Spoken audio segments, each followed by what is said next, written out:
Across beds, hearts and bucks. This is BBC Three Counties Radio.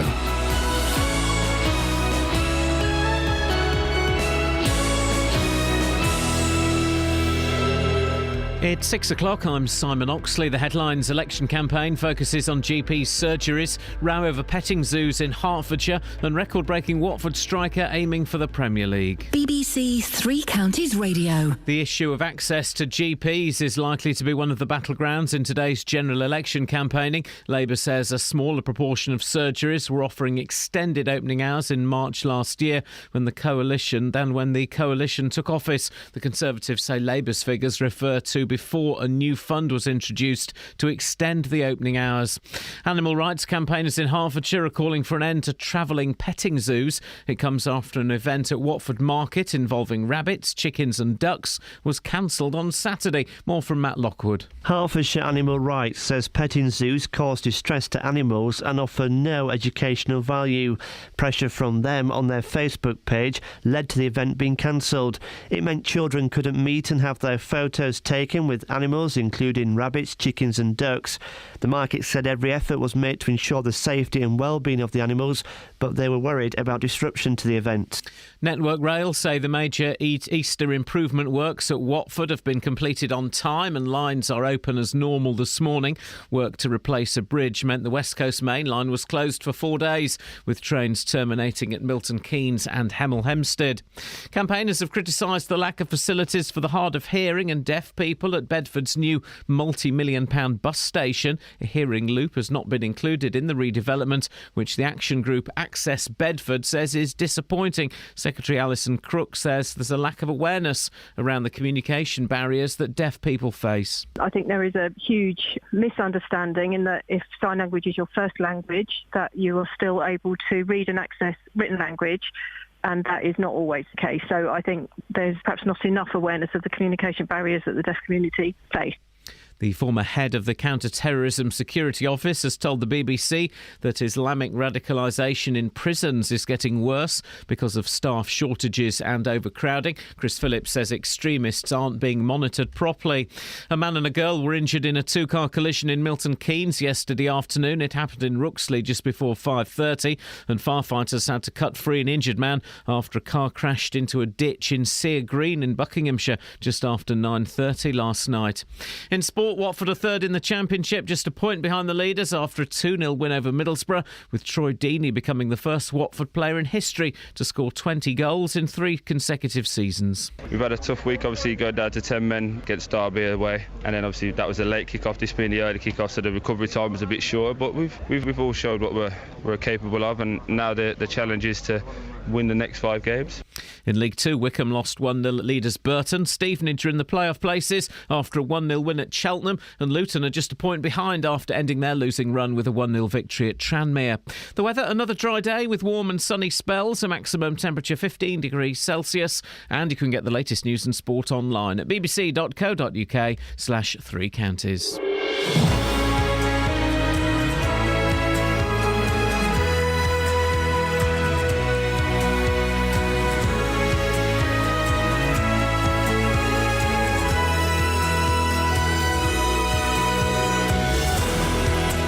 Morning, Kelly.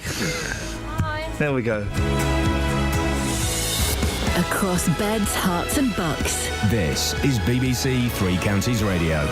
You're in my studio, which I don't like, Tough. and you're pulling faces. Yeah. What's going on? Let's sort Headphones, this out. Headphone a don't go-go? work. Headphones don't work unless I hold them like this. Yeah, they're BBC headphones. Of course, I have the only pair of working headphones in this premise. I had my own headphones, but as you know, You the end came off in the hole. You pulled the end off. No, I didn't. It just fell off in there, and it's still in there. It's tragic when that happens, isn't it, Kelly? There we go. That was the chair. So, normal service resumes after... who's looking after your kids today? I think Normal is her name Susan? I'm sure it'll be fine. Normal service resumes after what can only be described as 2 lacklustre shows. What are you talking about? They're the best shows you've ever done. They're probably the best shows you've ever done. I've won awards. And I've worked with Ricky Gervais. I was going to say, I did an interview once with Jean-Christophe Novelli. That was pretty good. I worked with Ricky Gervais, another Frenchman. So if you want to do French, bonjour, c'est suis. Oh. Well, mais. Sur la table, bon, c'est bon. Si tu veux, on peut parler en français. Le cochon d'Inde, j'ai 2 ans. So, normal services resume today. What's coming up in the show, Catherine? This petting zoo story's got my goat. Oh! I just thought of that. Have a look on the menu, what I wrote. Okay. I think you'll find I've been fairly specific. Teeth, ears, and bumps a daisy. No, seriously. Teeth, ears, and bumps a daisy. Yeah, that one? I never wrote that. No. Okay. Teeth, ears, and bumps a daisy. I mean, I can keep on doing that for ages. Good. You might need to. Thank you.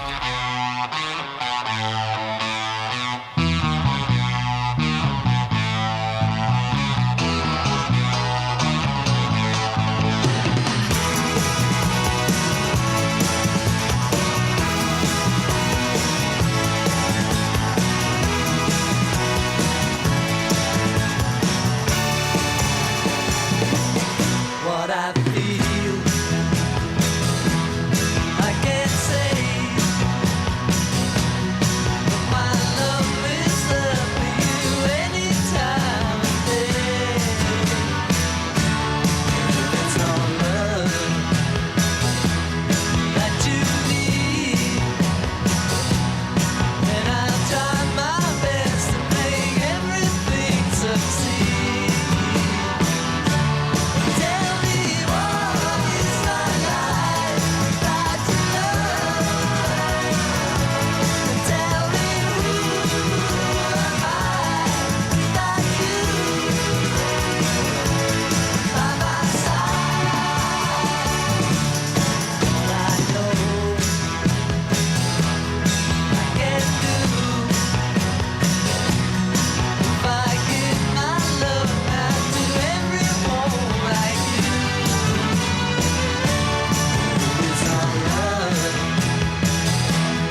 that you need, and I'll try my best to make everything succeed. Tell me what is my life without your love? Tell me who am I without you by my side?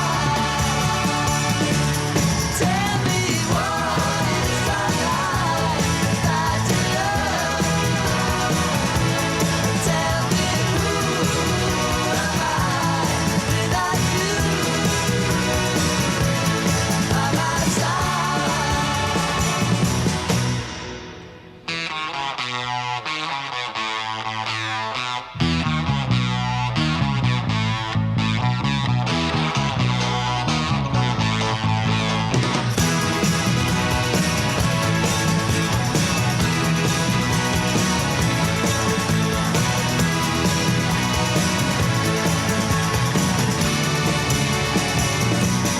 What I feel, I can't say. My love is there for you any time of day. It's all love that you need, and I'll try my best to make everything succeed.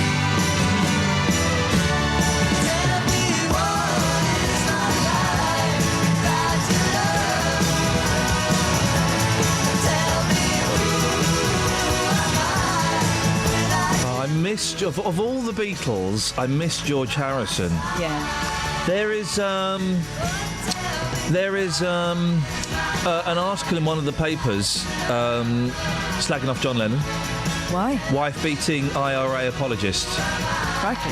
But McCartney was. Who remembers "Give Ireland Back to the Irish"? The Paul McCartney song. That in the 70s, there was a very brief fashion for flirting with the IRA, or at least with the causes of the IRA, the ideas behind the IRA. Don't remember. I was very, very tiny, but you would remember it quite remember clearly. it very well. And John Lennon did hit Cynthia. There's nothing you can do about that. No. Got some good tunes. Does that clear him? I don't know. No, I don't think it does. Nope. Okay. Well, do we like him on this show or not? No. Breasts. A Bedfordshire couple believe the sugars in breast milk are the reason their toddler is losing his teeth at 19 months. Keith Brees from Toddington listens to the show every morning. Morning, Keith. He tweeted us last night to tell us his wife is heartbroken and feels it's in some way her fault. Of course it isn't, but a recent US study appears to back up the theory about the sugar. Catherine, you've got more on this.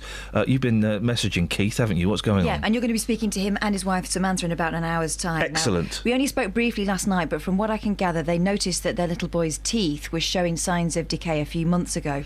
Obviously, they were horrified. They took him to the dentist, who told them to cut out all the sugar from his diet. They've also been brushing his teeth 3 times a day, but it doesn't seem to be helping. And then they saw this article in the Mail Online. Ah, the Mail Online. No, it's about a report from new research scientists at Berkeley, the University of California. Now, they found that children who are breastfed for extended periods are more likely to have tooth decay, and the more frequently a mother breastfeeds her child after the age of 2, the more likely the child is to have severe tooth decay. Now, this is the work of Dr. Benjamin Chaffee and his team. They were looking at the link between longer-term breastfeeding and cavities in 458 babies in low-income families in Brazil, although they said it was nothing to do with the socio-economic group.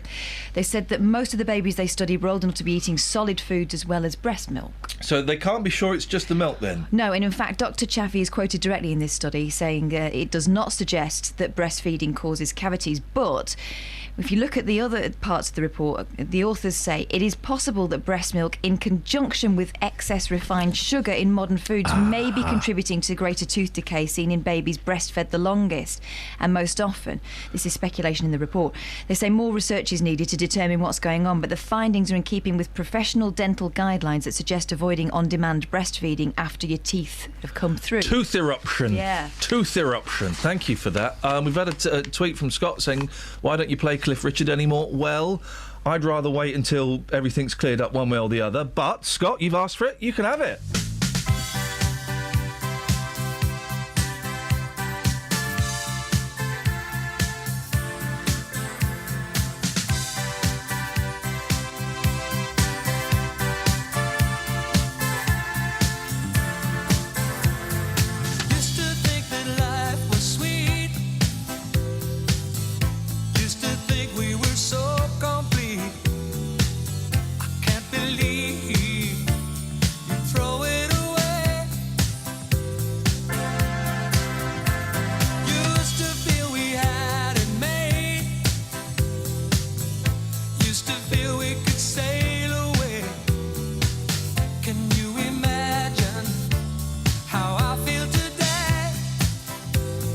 Chinsling. Well, it seems a long time ago you were the lonely one.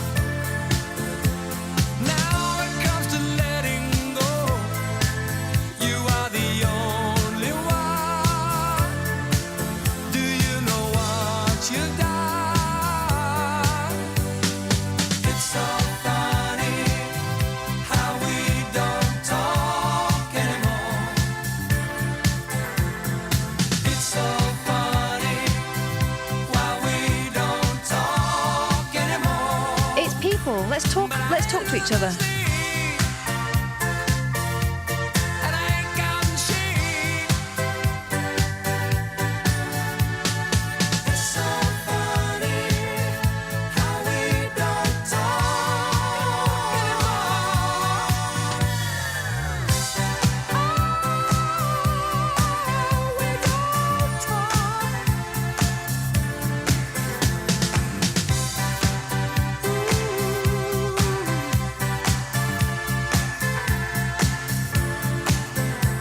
Well, it really doesn't matter to me. I guess your leaving was meant to be. It's down to you now. You wanna be free. Well, I hope you know which way to go. You're on your own again.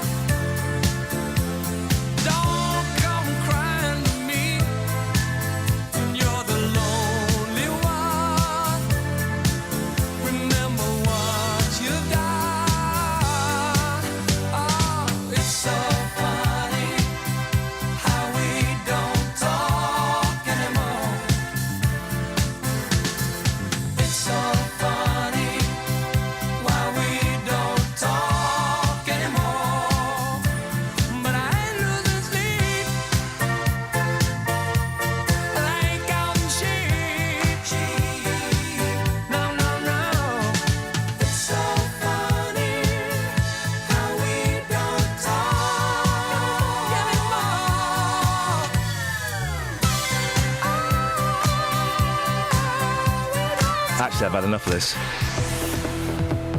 Travel news for beds, cards and bugs. BBC Three Counties Radio. It's still looking very quiet on the speed sensors on the motorways. No reports of any delays on the M25 or the M1. But in High Wycombe, there's roadworks on the A404 Marlow Hills. There's temporary traffic lights just before Marlow Road at the Leisure Centre, which could get busy later on. In Milton Keynes, there are reports of any problems through the roadworks going on at the Kingston roundabout, but expect delays there later. And on the trains, the 6:34 service from Bedford to Wimbledon is delayed. Samantha Bruff, BBC Three Counties Radio.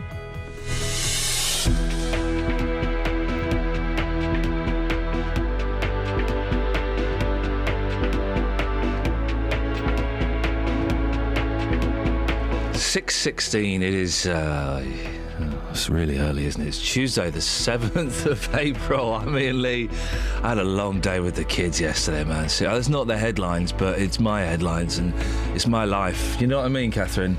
Yep, I know exactly what you mean. It's my life, my worry. I don't actually know that song very well. Hey, here we go. Eyes down for a full house. Labour and the Conservatives are clashing over GP hours in today's election campaigning whilst wearing jumpers and jeans. Animal rights campaigners in Hertfordshire are calling an end to travelling petting zoos. And the major Easter rail improvements at Watford have been completed on time, and the lines are open as normal this morning. BBC Three Counties Radio.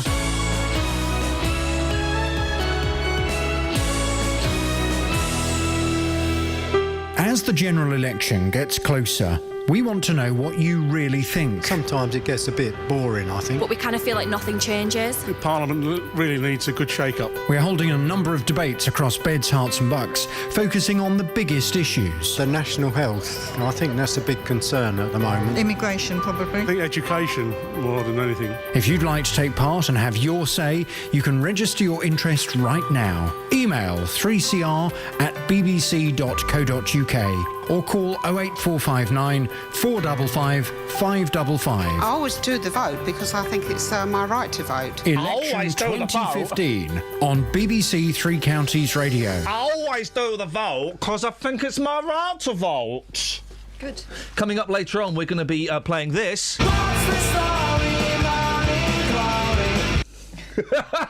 What's that? Not the song, but we're going to be playing the game that's called... But before that, we're going to play this. The song.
Mothers complain about how hard life is, and the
Justin.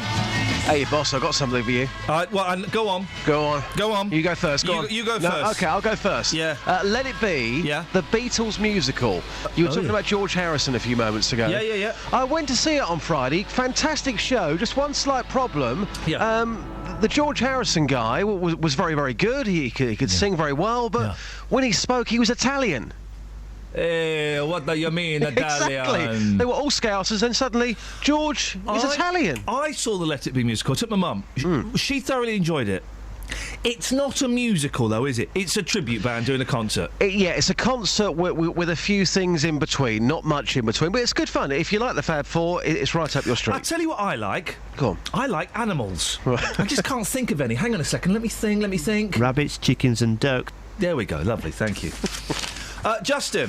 Yes. Two things. Go on. That was the Monkeys. They're coming over here later on in the year. Now I presume that you're going to be involved in this madness? Well, I say they're coming over here.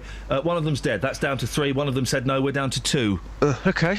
So, yes, I'm going to be involved in that madness. And Kelly sent me an email of something I spotted last night. The late Davy Jones, personal possessions from his personal possession collection... Yeah. Are going up for auction in early May. Yep, so I presume then you're going to be remortgaging your home? I was going to ask if you could lend me $20,000. I mean, is that... I tell you one of the things that's up for sale, right? Yeah, two things I've got my eye on. Yeah.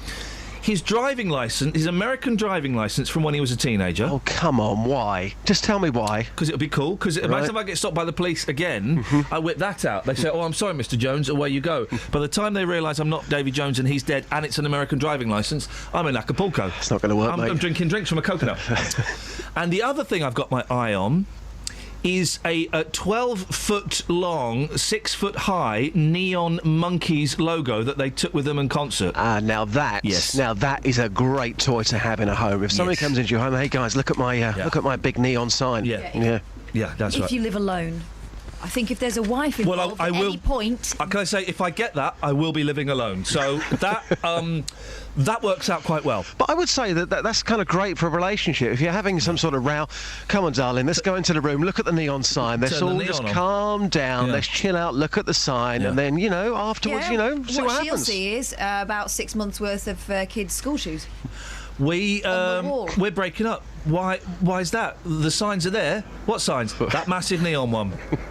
Is what I'm trying to say to you. Clever. Thank you, mate. Thank you. I appreciate that. Let me just... Rabbits, chickens and ducks. There we go. That's Matt Lockwood saying animals. Hang on, I'm not focused on anything today. Hang on. Right, hearing loops. Are we ready? Yes, I'm I can hear you. Ready, steady, go. Oh, can we get a firing pistol?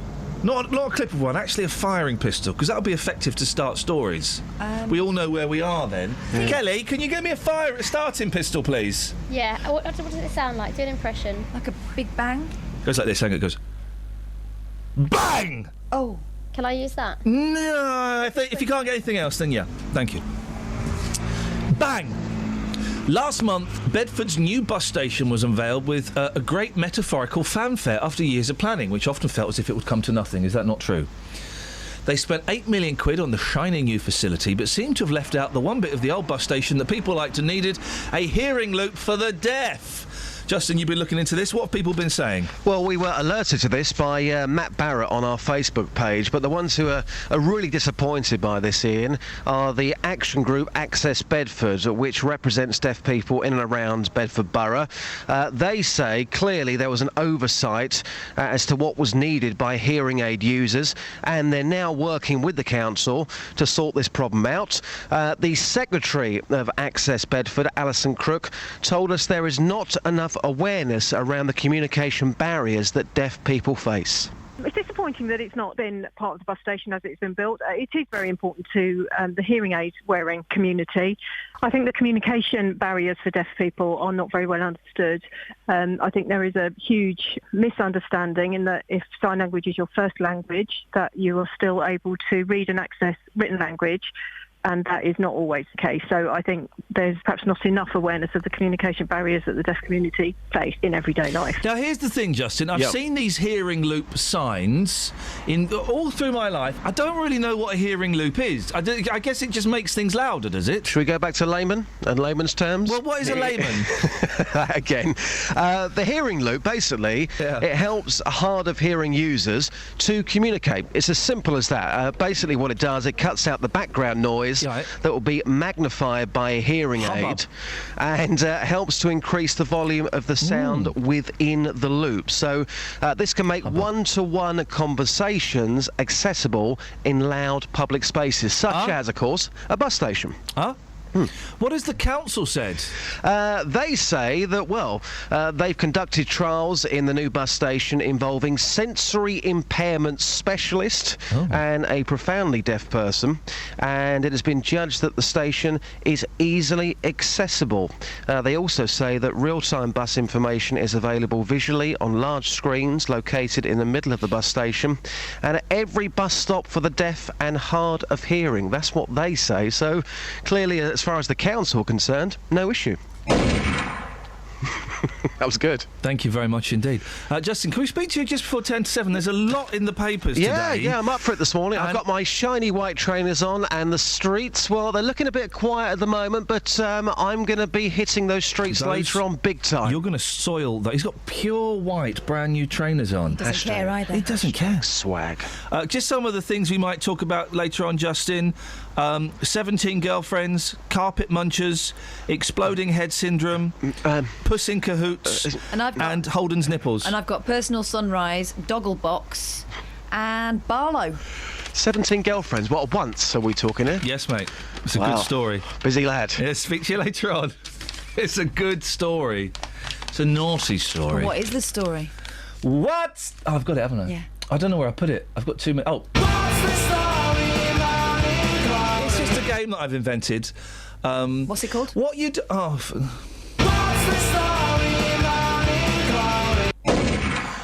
Sorry, Kath. What you don't get any more these days, or maybe you do, are board games based on television shows. You don't... We had... did we have 3-2-1 board game? No, we did. We had the Generation Game board game. We had Family Fortunes with the... I wanted the Family Fortunes. Mm-hmm. We had another one. Generation Game we had... Oh, I think we had Every Second Counts, the Paul Daniels quiz. I think we had that.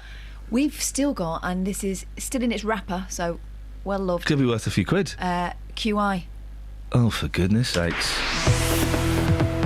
Travel news for beds, cards and bugs. BBC Three Counties Radio.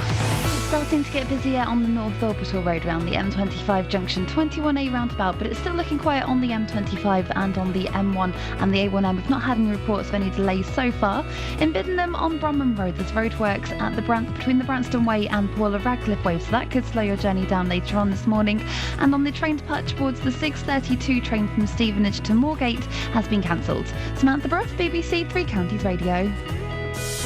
Across beds, hearts and bugs. This is BBC Three Counties Radio.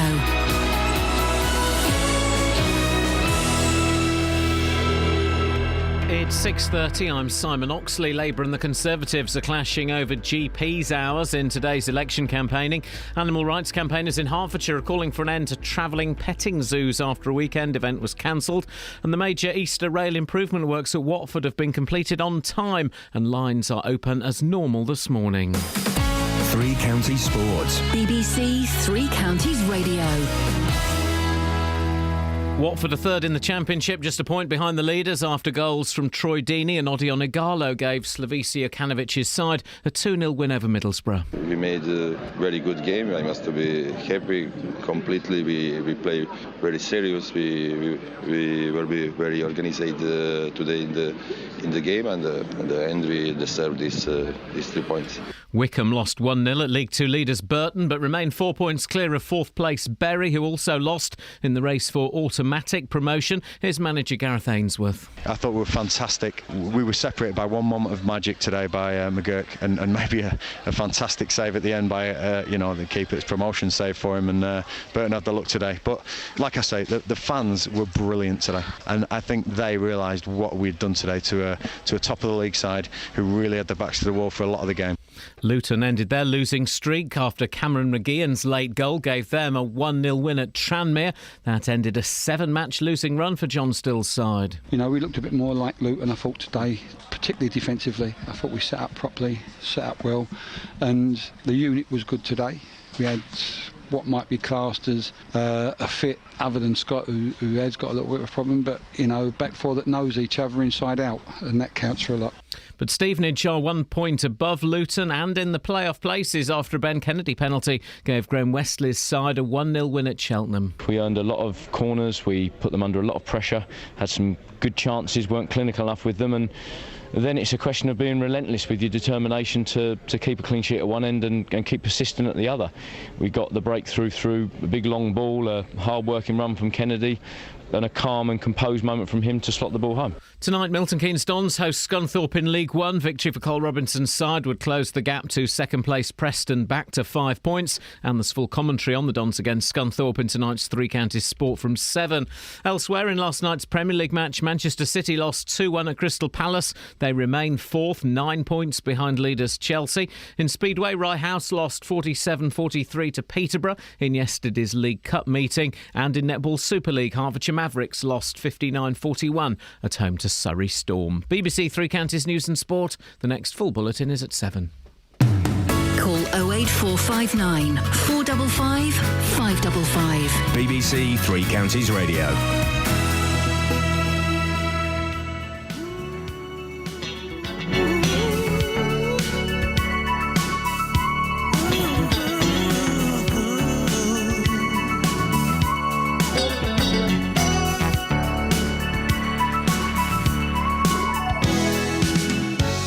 You're asking me to say, living life without you, girl, he's alright. If you really want to know, I'd have to say it's dangerous to my mind. So before you turn and walk away, just let me love you one more time. Feel your heartbeat close to mine. Let me love you all the time. Let it love me.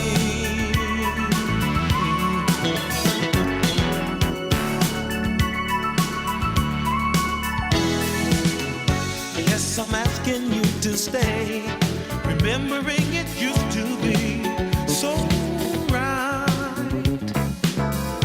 If you're asking for the truth, I'd have to say I won't believe it's good night.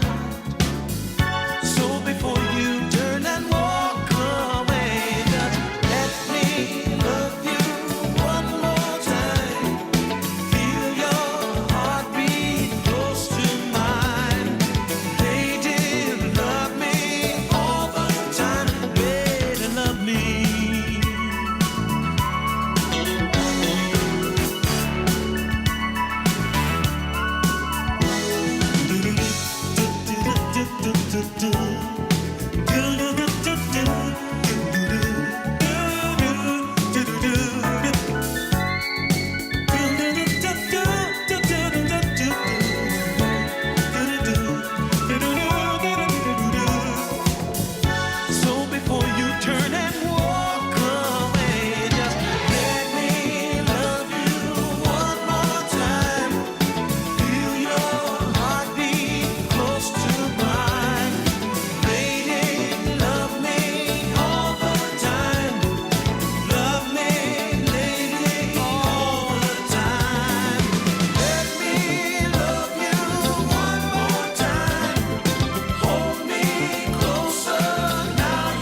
just looking at videos of me trying to fly the drone. Not very good flight skills, are there? You're quite a good stunt flyer. What did you call me? A stunt flyer. Okay. Yeah. In terms of crashing, I've seen some very good crashes. Okay, right. So now it's time. But you didn't film the bit where you sailed into your own head. I bought a drone, Kelly, and I've got a nasty cut on my neck there. Where he flew it into his own head. One behind my ear, and my thumb is quite badly cut up. Yeah. It's flipping lethal. It's lethal. Sorry, you're right. Yeah. You eating? No. Do you want to? Do you want me to be eating something? Yes. Because I've got some stuff in my bag. Okay. Oh, okay. Banana. Okay. Listen, it's time for. Oh. Excuse me, that's a bit clarty, that cough. Yeah. Is that cough what Elliot put in? What? Is that cough what No, Elliot that was put an in? extra. No, that was a bonus. Give me the mirror, please. There you go. This is the new game I've invented, Kelly, and it's called. I just think the breakfast radio show should have features and jingles. Yeah. Furniture, they call it, don't they? read the headline from a story. You guys have got to guess. Did you just go, yes? Sounds fun, doesn't it? Yeah, this is what we've been missing. Feature. Puss in Cahoots. Oh. Puss in Cahoots. I think I might have a snap from a different paper. Oh, yeah, that's why you shouldn't. Well, you can't play. Called it. No, you can't play. No, you can't play. Smuggler. You can't play. You can't play. You ruin game. Game ruined. Game over. Pack up board. Go home. Cry. Bedroom. She still won't get it. Go on, Kelly. What do you think it is? Game over. What do you think? Not play. What do you think it is? Is it? What? No, Kelly. Puss in Cahoots. A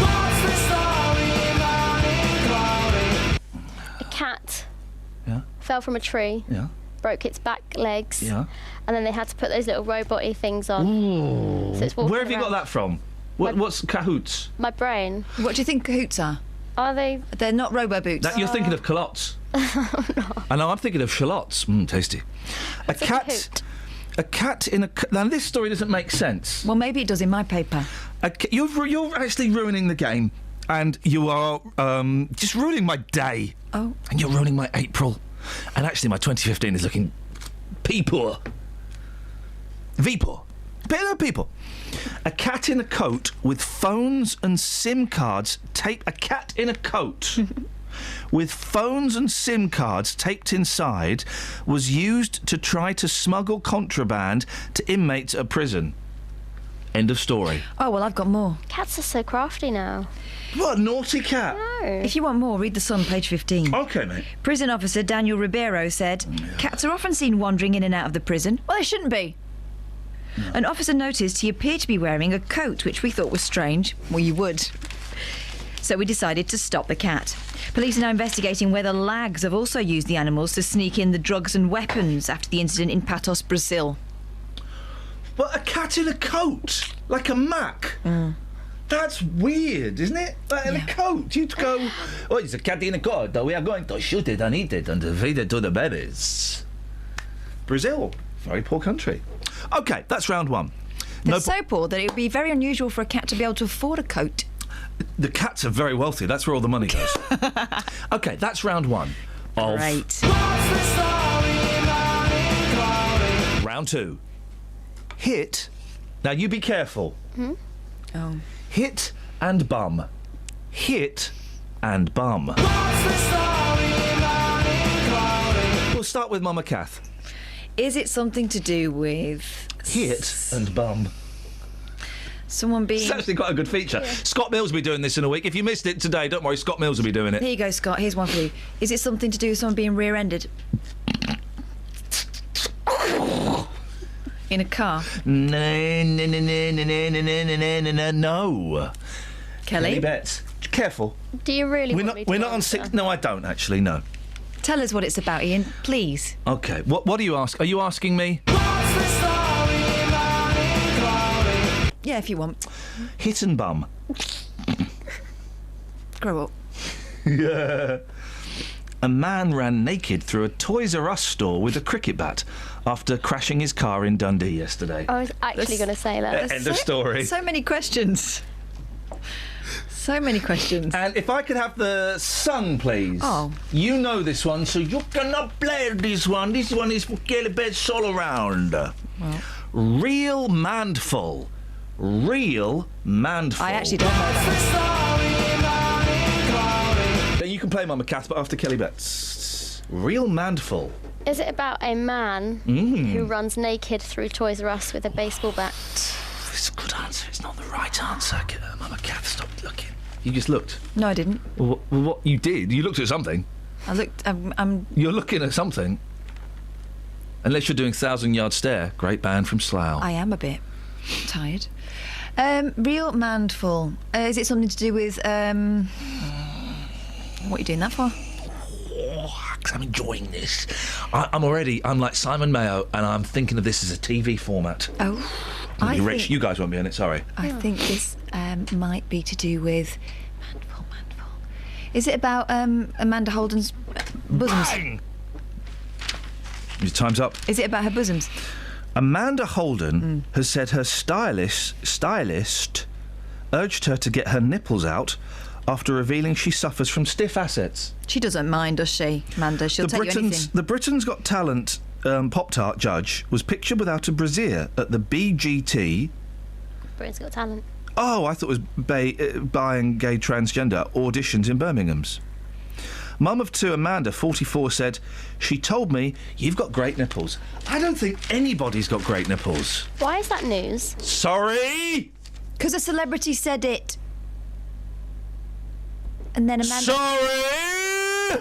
I said, why is that news? Boobs is not news. Oh, guys, come on now. So boobs is not news. She's right, actually. I've forgotten the mantra. Well, that was great. Stay tuned for tomorrow, where we play. That's not bad, is it? That is a feature, a little featurette. It's a little rough around the edges. It's a little featurette. And Scott Mills will no doubt polish it up when he steals the idea and does it on his show. I can't wait to play it with him.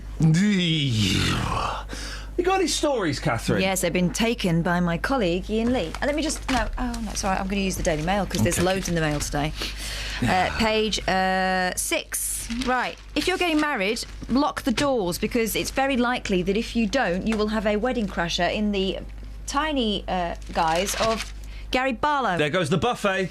Danielle Jones's wedding day was always going to be a very special occasion. It might have been a letdown. But when her favourite singer Gary Barlow made a surprise appearance, it's not a surprise anymore, Gary. We expect you there. I would be disappointed if I threw a wedding and Gary Barlow or Ed Sheeran didn't turn up. I know. The Take That singer, pictured, just in case you didn't know what he looked like, treated the starstruck bride, 33, just in case you were wondering, to a performance of one of her favourite hits by the band. Guess which one? A Million Love Songs, the one he always does at weddings. A million love songs later. There we go. 08459 455 555. Let's get some trav. Travel news for beds, cards and bugs. BBC Three Counties Radio. On the M25 anti-clockwise, it's very busy now from junction 21 for the M1 to 19 for Watford, and it's starting to look quite slow on the speed sensors anti-clockwise between junction 16 for the M40 and 15 for the M4. Elsewhere though, it's inbound green on the North Circular Road. That's looking quite busy between the Clockhouse interchange and New Southgate, and on the A1 southbound it's building up between the Holiday Inn and Stirling Corner. On the trains there are a few cancellations. The 646 train from Hertford North to Moorgate is cancelled, and the 647 train from Stevenage to Peterborough has been cancelled. Samantha Bruff, BBC Three Counties Radio. Samantha! Hello? Did you hear our new feature, What's the Story Morning Glory? I did hear a bit of the Oasis song. OK, well, it's a new feature where we play that bit of that Oasis song, and then I read a headline, and the team here, the guys, have to try and guess what the story is. Yeah. It's a bit of fun. All I'm trying to do, Sammy, is bring pleasure to people. I'm trying to give you pleasure. I think you should continue to do that. Would you like me to give you pleasure? I know that you're safely a lot of miles away, so it's fine. Yeah. We've had a complaint already. No way. Yeah, We've had a complaint. Scott has complained. By the way, I played a Cliff Richard song for Scott. Scott has complained, shouldn't you cut the clip after What's the Story because the Morning Glory bit doesn't make any sense? Oh, I haven't heard Scott's show. Yes, Scott, how's your radio show doing? I'm printing a T-shirt. What do you reckon, Sammy? Well, it wouldn't rhyme if you cut the Morning Glory part, so it would lose its charm and people wouldn't maybe know. It brought you pleasure. It did. Thank you very much. Tell you what, Scott, you don't tell me how to do radio shows, and I won't tell you how to print T-shirts, all right? Huh? Although you do have an order for him with quite specific instructions. Very specific instructions. I'm a man who knows what he wants. Labour and the Conservatives are clashing over GP's hours in today's election campaigning. Animal rights campaigners in Hertfordshire are calling for an end to travelling petting zoos after a weekend event was cancelled. And the major Easter rail improvement works at Watford have been completed on time. Let's get the weather. Here's Kate. Beds, Herts and Bucks weather. BBC Three Counties Radio. A chilly start again this morning. 1 or 2 bits of grass frost around at the moment. It's quite patchy, though. It's not widespread. A bit of mist and fog as well. But that is, as I speak, lifting. And it's another lovely day. Blue sky and sunshine. Temperatures likely to get up to around 17 Celsius in the sunshine later. Now, overnight tonight, clear skies again. Temperatures drop. It's a repeat performance. Could get a bit of grass frost. Minimum down to 2 Celsius. Perhaps sneaking just a touch lower in the more prone spots. For tomorrow, chilly start, a repeat performance. We've got sunshine and blue sky and temperatures again up to 17 Celsius. It looks like this fine and dry weather is likely to last through to Friday, where we're going to get to our peak temperature, where we could in some spots be seeing 18, maybe even 19. That's your forecast.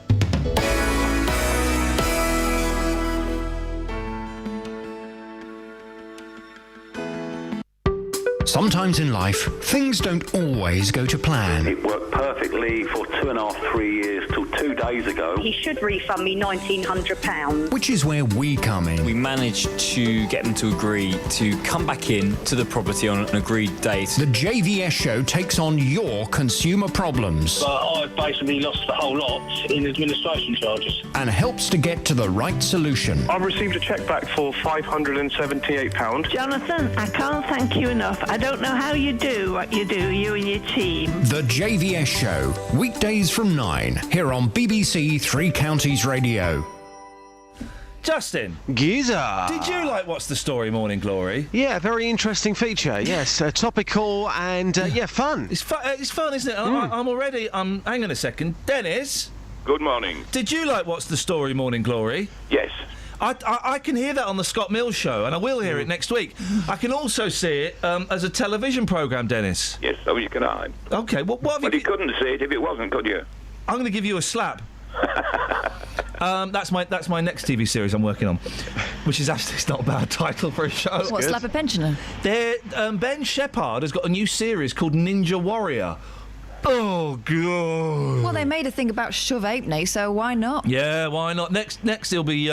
he's got a new series called Dominoes, and then they're trying a 2-week run of a programme called Hopscotch. I don't know what happens in it. Dennis! Good morning. You're through to Justin. Hello, Justin. Hello, Den Boy. How are you today, sir? Not so bad. Now, this Brazilian cat... Brazilian cat? Yes, cat. Okay. Cat. If he'd have been wearing a fur coat, they wouldn't have been able to spot it was anything else, could he? He probably had a fluorescent coat on. That's why the idiots caught it. Yeah, I mean, Dennis, I'll be brutally honest with you. I've got absolutely no idea what you're talking about. Oh, I'm sorry. They read a little bit out of the paper that apparently in Brazil the warders had found a cat with a coat on, bringing stuff in and out of the jail. So I said, if it had a fur coat on, they wouldn't have been able to tell. Do you like Brazilian pussy cats? Be careful of what you say about Brazil. Yeah. And thank you very much indeed, Justin. Dennis. Good morning. Right, Kelly is going. We've got a problem with the phones. Yes, she said so. You can't hang up. No. Kelly's going to cut you off now. Thank you. What's the problem with the phone? I can't... Justin. What's the problem with the phones, Kels? We've just got some phone problems. If the caller puts... Maybe we shouldn't tell them. Maybe we shouldn't tell them. Anyway, just wait till Kelly puts the phone down. Maybe we shouldn't Tell them. Hey, Now, here's a phone in. Go on. And I think maybe this is something for Justin too. Justin, okay. listen up. Yes, I'm ready to go this morning. Ready to go. Right. Are you ready to go anywhere near a coffee-making facility? Yeah, quite possibly. You've already had one. What, do you want more? Yes. Oh, mate. How much do you want this morning? I woke up with the worst headache I've ever had this morning. It wasn't a migraine. Yeah. It was a headache. Well, coffee's not going to solve that, is it? You need water. I'm prepared to take that risk. I'm prepared to take that risk, Justin. Okay. Page 26 of the Daily Mail, Justin. Girl who eats carpets. Whoa. Crazy lady. Rare condition means Jessica, 4, Rare condition. has naughty. Has a craving Not for underlay. rare. No, kids eat stuff they shouldn't all the My time. boy went through a thing of eating carpet. Yeah. Sorry, carry on. It's not the first time a child has been accused of eating her parents out of house and home. Oy. But in Jessica Knight's case, it's literally true. Not. The 4-year-old has an unusual appetite for furniture, soft furnishings and fittings, and doctors say they're unable to treat her. No, because it's just a matter of saying, can you stop that please, darling? Hardly anything is off the youngster's menu, with the filling from a rocking horse, padding in an armchair and even carpet underlay taking her fancy. Disgusting. Other non-food items she devours include sand and chips of cement from paving blocks. Listen, as children we've all eaten stuff that wasn't for eating. Yeah. So that's the phone in today. Stuff you've Okay. eaten that wasn't for eating. I should take that one to the streets. Can you work that one, Just? I can work some magic on that one, yeah, because let's face it, we've all been in the situation as a child where Kebab. we get hungry, yeah. Kebab. What have you eaten that wasn't for eating, Ian? Chalk. I used to eat chalk when I was a kid. Justin, what have you eaten that wasn't for eating? Again, chalk and pencils. When I was a kid, I used to love the taste of a pencil. I used to lick my finger and rub it along the groove of the chalk holder on the blackboard. Oh. And then, Wow. Kelly's nodding with appreciation there. Kelly, Appreziano. Kelly, carefully, what have you eaten that wasn't for eating? Soap and grass. Ooh. What's grass taste like? I used to sleep. Grass. I've eaten grass too. I used to sleep on the top bunk, so I was near the ceiling. Yeah. And my parents had Artex, and I used to pick the knobbles off and eat those, which is not to be recommended because it's really bad for you. What have you eaten that you should? Pregnant women eat coal, or they lick a coal. Apparently, yeah. They lick a coal. I never did that. And Ashley Cole. Oh! Do you know what I used to like when I was pregnant? It's been a very raunchy show already. This Sausage meat. There we go. I thought so. Thank you, Justin. We'll speak to you later. Take care, boss. Ta-ra. Seriously, sausage rolls, Okay, Scotch mate, you're doing it eggs, again. Scotch eggs. Here's something. The curse of the show has once again struck. You can say it, Kelly. You tried to curse me, Yeah. and I'm still here. No, but it doesn't work on It doesn't work team members. doesn't work otherwise on us. We're safe. We'd never get any work done, would We're we? immune. The curse, though, is alive and kicking, or should I say, dead and buried. But dead and buried. Bless you. Who did we talk about last? Oh, She's sneezing. who did we talk about last week, Ian? The world's oldest person. Well, she was the second oldest. No, she wasn't at that point. Well, we did. Well, no, she was. Okay.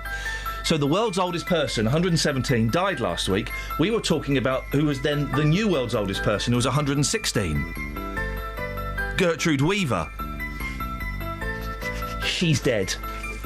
The curse is dead and buried here on BBC Three Counties Radio. To be fair, though, Yeah. probably would be the next to go.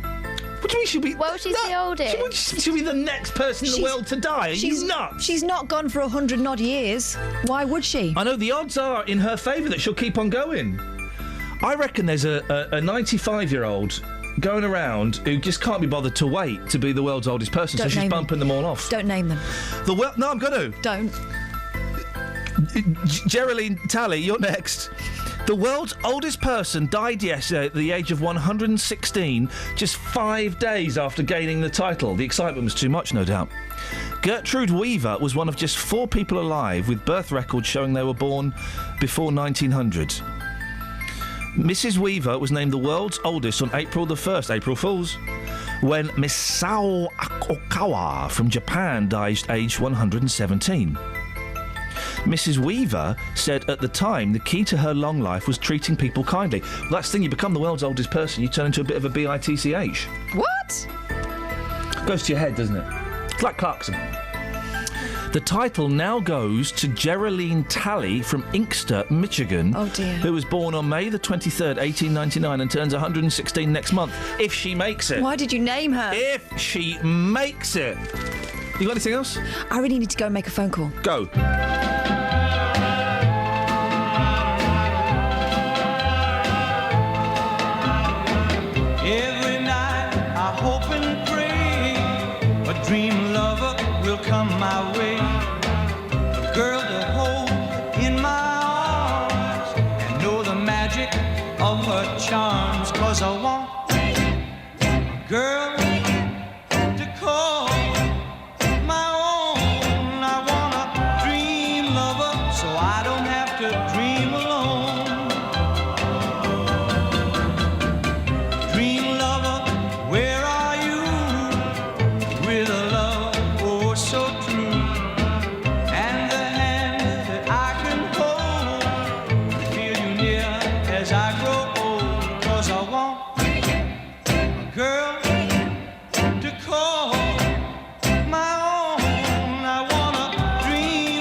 I don't have to dream alone.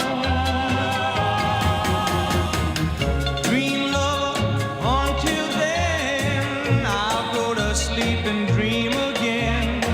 That's the only thing to do till all my lover's dreams come true. 'Cause I want a girl to call my own. I want a dream lover so I don't have to dream alone. Please don't make me dream alone. I beg you, don't make me dream alone.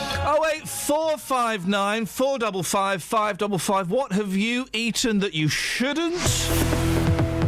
Travel news for beds, cards and bugs. BBC Three Counties Radio. It's busy on the M25 anti-clockwise between junction 21 for the M1 and 19 for Watford, and it's also looking quite slow on the North Orbital Road around the M25 junction 21A roundabout. On the A1 southbound, it's building up between the Holiday Inn and Barnet Lane at the Stirling corner. Elsewhere though, looking at the speed sensors in Milton Keynes, it's moving fine through the roadworks at the Kingston roundabout, but expect delays there later on. Samantha Bruff, BBC Three Counties Radio. Thank you very much indeed. You can also text as well, of course. Hey, what are you trying to do? Well, your chair made a funny noise. That's why I was laughing. But I was just going to. It didn't make a noise, the mate. Newspapers. That was my bum. Oh.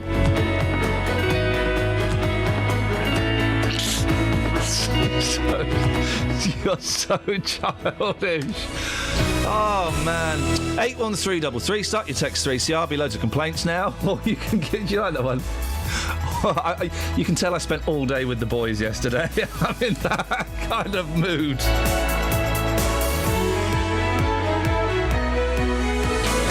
Local and vocal across beds, hearts and bucks. This is BBC Three Counties Radio.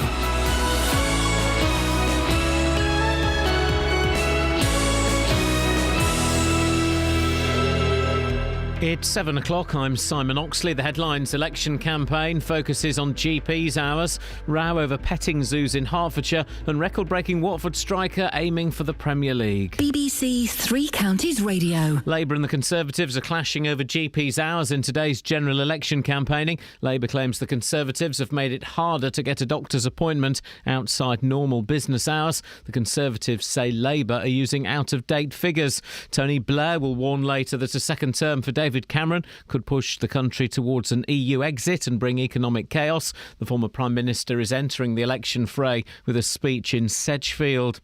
Animal rights campaigners in Hertfordshire are calling for an end to travelling petting zoos. It comes after an event at Watford Market involving rabbits, chickens and ducks was cancelled on Saturday. More from Matt Lockwood. Hertfordshire Animal Rights says petting zoos cause distress to animals and offer no educational value. Pressure from them on their Facebook page led to the event being cancelled. It meant children couldn't meet and have their photos taken with animals, including rabbits, chickens and ducks. The market said every effort was made to ensure the safety and well-being of the animals, but they were worried about disruption to the event. Network Rail say the major Easter improvement works at Watford have been completed on time and lines are open as normal this morning. Work to replace a bridge meant the West Coast main line was closed for 4 days, with trains terminating at Milton Keynes and Hemel Hempstead. Campaigners have criticised the lack of facilities for the hard of hearing and deaf people at Bedford's new multi-million-pound bus station. A hearing loop has not been included in the redevelopment, which the action group Access Bedford says is disappointing. Secretary Alison Crook says there's a lack of awareness. I think there is a huge misunderstanding in that if sign language is your first language, that you are still able to read and access written language, and that is not always the case. So I think there's perhaps not enough awareness of the communication barriers that the deaf community face. The former head of the Counter-Terrorism Security Office has told the BBC that Islamic radicalisation in prisons is getting worse because of staff shortages and overcrowding. Chris Phillips says extremists aren't being monitored properly. A man and a girl were injured in a two-car collision in Milton Keynes yesterday afternoon. It happened in Ruxley just before 5:30, and firefighters had to cut free an injured man after a car crashed into into a ditch in Sear Green in Buckinghamshire just after 9:30 last night. In sport, Watford are third in the Championship, just a point behind the leaders after a 2-0 win over Middlesbrough, with Troy Deeney becoming the first Watford player in history to score 20 goals in 3 consecutive seasons. We've had a tough week, obviously going down to 10 men against Derby away, and then obviously that was a late kick-off, this being the early kick-off, so the recovery time was a bit shorter, but we've all showed what we're capable of, and now the challenge is to win the next 5 games. In League 2, Wickham lost 1-0 at Leaders Burton. Stevenage are in the playoff places after a 1-0 win at Cheltenham, and Luton are just a point behind after ending their losing run with a 1-0 victory at Tranmere. The weather, another dry day with warm sunny spells, a maximum temperature 15 degrees Celsius, and you can get the latest news and sport online at bbc.co.uk/3 counties.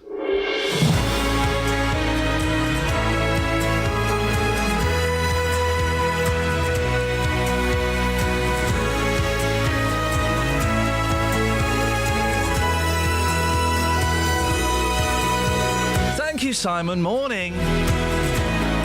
Iain Lee, BBC Three Counties Radio. Kath's going solo in there, look. Back to normality after what can only be described as 2 rather shoddy shows on... You loved it, don't pretend. No, mate, I didn't. You did. Good Friday and Good Monday were Bad Friday, Bad Monday, radio style. That's not what you said to me privately. Yeah, privately I said you're fired. And I said, you don't have the authority. Correct. I checked the documents. It turns out she's correct. Oh, I'll get there one day. What's coming up on the show this morning, Catherine Boyle? Teeth. Yeah? Stroking. Oh. And smoking. Thank you very much indeed. Across beds, hearts and bucks. This is BBC Three Counties Radio. I mean, I say smoking, it'll just be Justin's private growlers. What have we got on the Texas? Oh, mate, I knew it. It's fine. It's just my computer's really slow. Let me just try and flip over. It's just your brain is really slow. I've been doing some stuff. And every 4 minutes past 7, every morning for the last 2.5 years, I have been asking for Texas. You know I went to Since you've been doing this job for the last 18 months, you've not got it. You got it right once. Fair play. Twice. OK, last week you got it once, and the week before I think you got it once. That's it. Yeah. How can you be so... I don't want to say dumb, because that's demeaning, and I don't want to be accused of being a Clarkson bully. But how can you be so dumb? I've got important things on my mind. This is just a bit mundane, if I'm honest. Mate, it's content. I mean, why haven't you got the link for it in there? You know, you could always read your own texts. Oh, because I'm not allowed to have texts in front of me. Oh, yeah, because you can't handle the truth. You know they have to be censored from me because I'm a very sensitive kind of guy. OK, so are you really sure you want to open this can of worms? Are you going to read them or shall I just move on to our guests? We got none. What? Not one. We got not one text? Zilch. Oh, nothing. You slackers. You slackers. 81333, start your text 3CR. Now, a Bedfordshire couple fear their decision to breastfeed their toddler has led to him losing his teeth at just 19 months. Keith Breeze from Toddington listens to the show every morning. He tweeted us last night to tell us his wife Samantha is heartbroken and feels it's in some way her fault. Well, Keith, have we got both of you on the line, Keith and Samantha? Well, just me at the moment. My wife's here with me. All right, Keith, morning. Thank you. We'll speak to you first. So, your boy's 19 months? He's 19 months. Well, about 3 months ago, my wife noticed, I thought she was being a bit paranoid, to be honest with you, a little mark on his front tooth.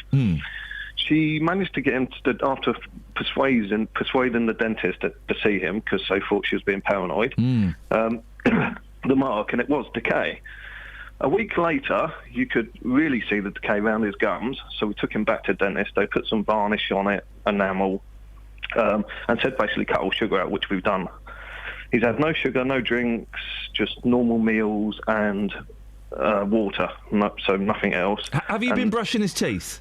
Brushing his teeth 3 to 4 times a day, and after every snack. Yeah. Constantly being brushing his teeth, my wife has. Well done, because it's enough hard to brush a 19-month-old teeth, isn't it? Tell me about it, he screams. But my wife's obviously took on board that she wants him to have teeth.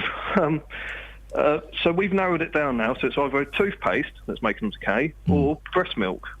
So basically that's...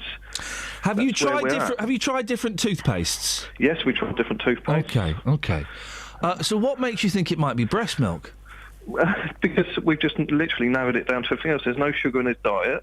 Obviously, we've read online a few things. We're waiting to see a specialist. Yeah. but I can't see what else could it be. Water don't decay teeth. He's having his teeth brushed every day. Apparently there is a sugar in breast milk. What has the dentist suggested? Has the dentist got with any options? Well, the last time that he has got a hole in the back of one of his teeth, one of his back teeth. So we tried to get him another appointment at the dentist, and she more or less said, you just got to wait for a specialist. We've been waiting now 3 months for a specialist. We've now got an emergency, a cancellation appointment last week for next week. Yeah. But we've only had that because there was a cancellation. So we really don't know what to do about it. Keith, don't look at his age. It don't look like his teeth's obviously going to last that long. No. Keith, is Samantha there? Can I have a word with her? Yeah. Thank you, mate. Cheers. I also need to ask him why he listens to this nonsense every day. He sounds like a sensible chap. Hello, Samantha. How are you doing? You all right? Yeah, I'm okay. Teeth to one side. How's the little one doing? He's okay. He's a normal, healthy child. Yeah. He likes clinging to the mum.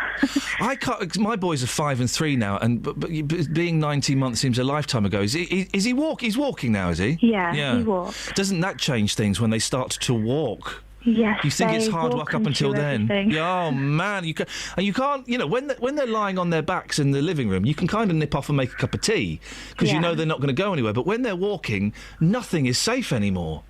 No, especially when they're clinging to your leg and you're trying to walk out of the room.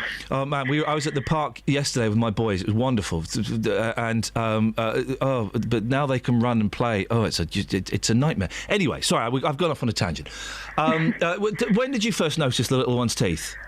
It was about 4 months ago, I would say. Yeah. Because he had a little bit on his front teeth where it looked whiter than the rest, as if a bit of plaque was building up. And I phoned the dentist and I said, look, there's something wrong with my son's teeth. I said it to my husband. I mentioned it to a few of my family, and they were all saying, oh, you're paranoid. Stop being paranoid. And I finally got him into the dentist. And the first appointment, she actually said that there's nothing wrong with them. It's just a bit of plaque. So I took him back a week later, and that's when she actually noticed I was right. Isn't it funny that you generally, as a parent, and I do think mums are slightly more intuitive than dads over this. Not always, but you do know when there's something not right with the kid, don't you? Yes. You just pick up a vibe or something. And your concern, the concern here is that it's the breast milk that might be doing this. Yes. There's been research done, which I found last night. It was in one of the newspapers about a year ago. There's an increase in 40% if you breastfeed your child for longer than 6 months to, say, 2 years. And then after the age of 2 years, it jumps up to 50%. So it's quite big as the amount that do get teeth decay. But when you look into breastfeeding, you don't see any negatives really put on about it. They don't tell you any negatives. They just try and tell you positives to get you to breastfeed. The breastfeeding fascists, they really do. You know, if you don't breastfeed, you're a bad mum, and everyone. We've had all that.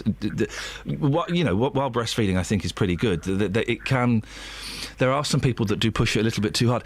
As a mum, and if it is breastfeeding that's doing this, how is that? How does that make you feel? To be honest, it makes me feel terrible. It just breaks my heart thinking it could be that. Because I've tried to give him the best start in life, and I tried to get him off the breast when he was 6 months old. And he developed this flu, this cold and everything. He was all bunged up. And the medical advice I was given, because we couldn't give him anything else, was just to let him go back on the boob, because it acts as a comfort for them. So he kind of took back onto the boob then. Yeah. I kind of feel like, well, I've gone back a step now, because if I'd have stuck by my guns then, he would have been off. Yeah. And then this could have very well been avoided. Is he in any discomfort with this decay and these cavities? No, not at the moment. That's something. He seems fine. Yeah. He's still eating and everything. And I'm imagining this wouldn't have any effect on his adult teeth. No, not if it's the breast milk. Yeah. If it's something else, then it could very well. I guess he's got a 50% chance of it. You've waited 3 months for an appointment. You've got an emergency appointment next week. I'm surprised that it's taken. I know that the dentists are slightly reluctant to look at kids' teeth at that age because, well, they're just difficult to sit down and get them to open their mouths and stuff. But 3 months seems pretty incredible. Yeah, when I noticed a hole coming in his back tooth, I phoned the dentist, they refused to see him, and when I asked for a reason, I said, well, I'm not sure if it is a hole, I would like a bit of advice, because obviously I'm no dentist. And they refused. She said, I'll talk to the dentist and I'll ring you back. I waited about 3 hours for her to call me back just to say no, she's not going to see them. She said it would be traumatising for him for her to look into his mouth, but you have to keep it clean and brush his teeth after every snack and meal. Well, forcing a toothbrush into a child's child's mouth is quite traumatising in itself. It's hard work, isn't it, for everyone? Yeah, so it's traumatising him anyway. It would have took them 2 seconds to actually look in his mouth. Samantha, could you take him off the breast now? Because some people might suggest that 90 months is a little bit too old to be breastfeeding anyway. I know different people vary. Could you? Is that an option? Well, at the moment, it's not like he goes on it all the time. He needs it to go to sleep, so I need to find another way to try and get him to go to sleep. Yeah. But I do plan to get him off it now. Okay. Listen, I know you're both very nervous. I really appreciate you coming on and telling and letting us know your story, and I hope everything sorts itself out one way or another. Thank you. Let us know what the dentist says next week, won't you? We will. All right, thank you very much indeed. That's Keith and Samantha Brees. 08459 455 555. I've got stained teeth. Was it penicillin that stained everybody's teeth in the 70s and 80s? There was something.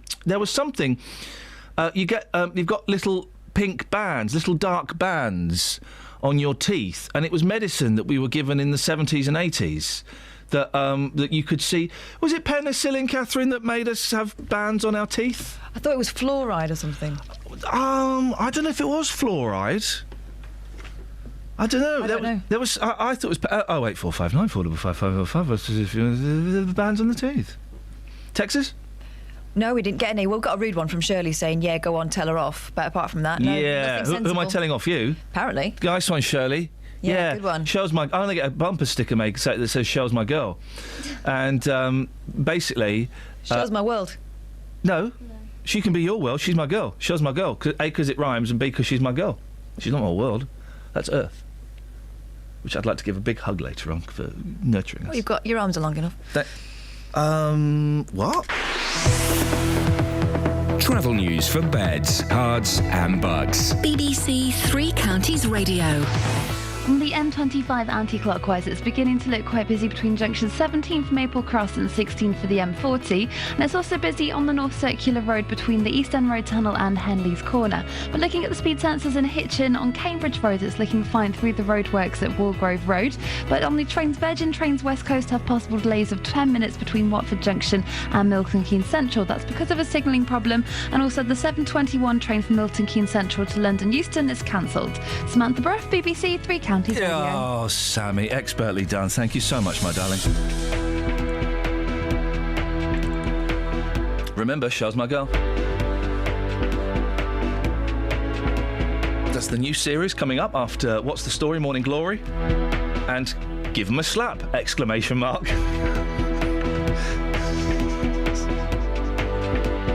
not calling it slappers, though. It's 7:16. It's Tuesday, the 7th of April. Oh, look at Catherine laughing at her own joke. I'm Iain Lee. These are your headlines on BBC Three Counties Radio. Today's election campaign is focusing on GP's hours, with Labour claiming the Tories have made it harder to get an appointment. Look out for lots of jumpers and jeans. Animal rights campaigners in Hertfordshire are calling for an end to travelling petting zoos after a weekend event was cancelled. And the major Easter rail improvement works at Watford have been completed on time. BBC Three Counties Radio.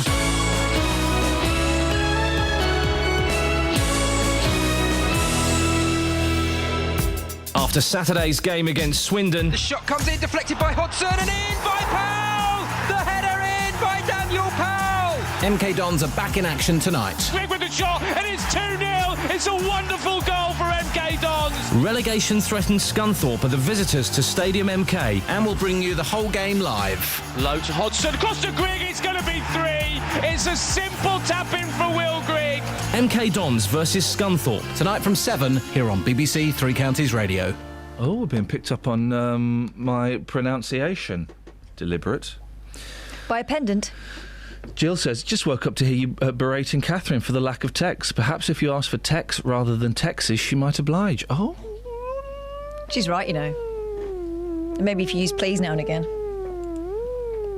What? 08459 455 555 is the telephone number if you want to give us a call. You may have an opinion on this. Animal rights campaigners in Hertfordshire are calling for an end to travelling petting zoos. Over the Easter weekend, an event involving rabbits, chickens and ducks was cancelled at Watford Market following complaints. Joining me now is Todd Bradbury, the founder of Hertfordshire Animal Rights, and also Dr. Roger Mugford, an animal psychologist and farmer. Todd, let's start with you. What's your beef with petting zoos? Good morning, Ian. Morning. Petting zoos themselves are very unregulated businesses. There's no real regulation for them. You don't need a license to set them up. Furthermore, putting animals in situations such as in shopping centres and market stores is very stressful for them.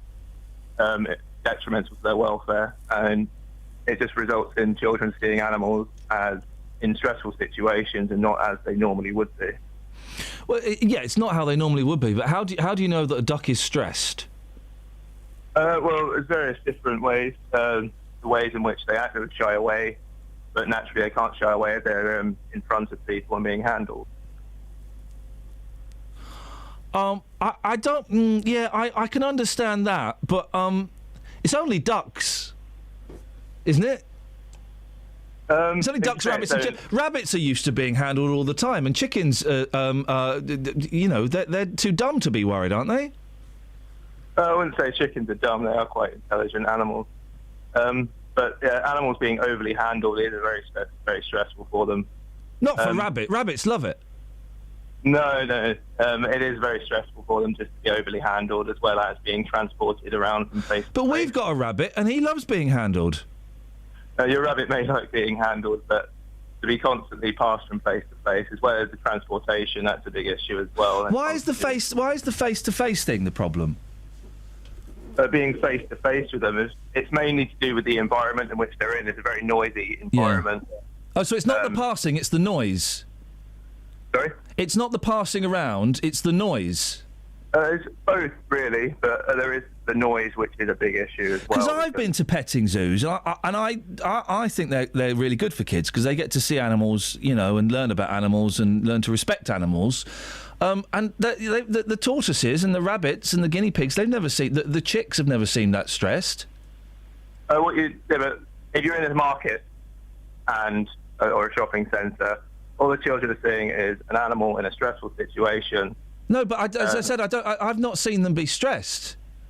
But you may not see them be stressed, but the result, actually they are. But how do you know... Hang on, you just said you could tell that they were stressed. How can you tell that they're stressed? Well, in ways in which they act, their behaviour is not normal. Well, I don't know what normal behaviour for a duck is. Well, if you don't know what the behaviour for a normal duck is, then, obviously it would be hard for you to... Why don't you tell me, Todd? What's the normal behaviour for a duck? A normal behaviour for a duck, if they're in a situation in which lots of people are around them, there's lots of noise, they would naturally shy away. But they're not shying away, so where's the stress? Unable to shy away. They're unable to shy away if they're being passed around and they're in a situation in which they're on display. Well, OK, let's go to Dr. Roger Mugford. Morning, Doctor. Good morning, Ian. What are your views on petting zoos? Well, if they're well run and the animals' needs are catered for, that means space, and they've got an ability to move away from the people who are doing the petting, then I've got nothing against them. And you made some good points. People living in town cities are so detached from the realities of what happens on farms, and their contact with animals is limited to seeing meat in a supermarket refrigerator, that we need to know what the food supply chain involves and the animals that are behind them. And that means contact with farm animals and contact with domesticated animals. And I applaud this. And petting zoos where people see little lambs at this time of the year, and they see calves being born, they see poultry, ducks are mentioned, is all to the good, really. But maybe as Todd says, taking the animals out of the natural, let me scrap that word, taking animals out of the farm environment is perhaps not the healthiest thing for the animals. Why instead of taking the animals to the kids in cities, why don't the kids go out to the countryside and see them? Indeed, that is the ideal situation, and many farms have open days. There was a whole week earlier in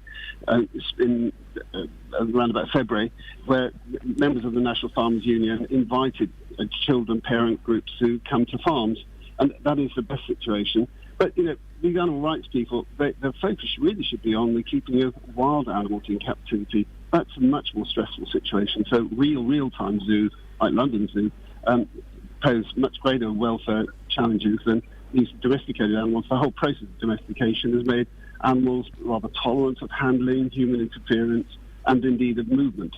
And I think the animal rights people are after the wrong target in this case. Yeah, I struggle with kind of the zoos. They're such a Victorian kind of concept. Todd, this is all because of a situation that was going to happen at Watford Market. They've said on their Facebook page, our petting zoo providers were of the highest quality. The animals were specifically chosen for their calm temperament, and all handling of any animals by children would have been closely supervised by an experienced professional. Have you been to a petting zoo, Todd? Not personally I've been to have a look to check on animals, see if they've... hang on a second. If you've not been to a petting zoo... I just said I have been to... Oh, you said... No, you just said not personally. So have you been to a petting zoo or not? I have been to a petting zoo just to see what was happening. I haven't been there just because I wanted to go for a good day out. OK. Because I've been to petting zoos, and... the ones I've been to, they only let a certain number of kids in at a time. If they look like the kid is going to be agitated, they won't let them pick up the animal. And if the animal is in any way reluctant, then the animal doesn't get picked up. Everyone's very quiet. Everyone's very respectful. And I'm just struggling to see what the problem is.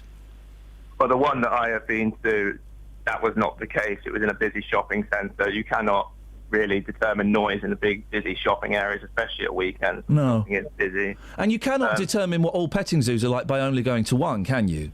And you cannot... Well, it's a very unregulated business as well, so there's no way to really determine what these animals are in. But you can't... before doing so. Do you want all petting zoos banned? Well... Mobile petting zoos are a big issue. So it's just mobile petting zoos you're against? All the other ones, they can stay? Well, I am against all of them, but you've not been to them, Todd. That's the thing. I find it really interesting that you're protesting against something that you have no experience of. Well, the spectator sees more of the game, and I guess that... I don't know what that means. There has been investigations into these businesses. No, but Todd, you're personally against these things, and yet you've not been to them. Well, they've been proven to cause stress to animals, and they've been proven to be detrimental to their welfare. Is that mobile petting zoos or all petting zoos? Well, speaking specifically on mobile petting zoos because of... But you've just said, Todd, that you want all petting zoos banned, and yet you've not been to... And I suggest your research doesn't cover petting zoos that are run properly, that are run responsibly, that are really educational and helpful to young people. But then again, those stationary petting zoos still aren't educational because they're still in a situation where these animals are being constantly handled. No, you're wrong. Around. You're wrong. First of all, you've not been there, and secondly, they are really educational. Where else is my boy going to see a chick and know what a chick looks like and know what a chick feels like and learn how to respect a chick and know that it comes from an egg and then it turns into his dinner? Well, you've not been to one, Todd, so you don't know how well that some of these are run. Well, licensing for these is very, very limited as well, so... I don't know what that means, limited. There's no real, criteria to actually open one of these petting zoos. Todd, I'm going to ask you the question directly. How can you protest against something you've never been to?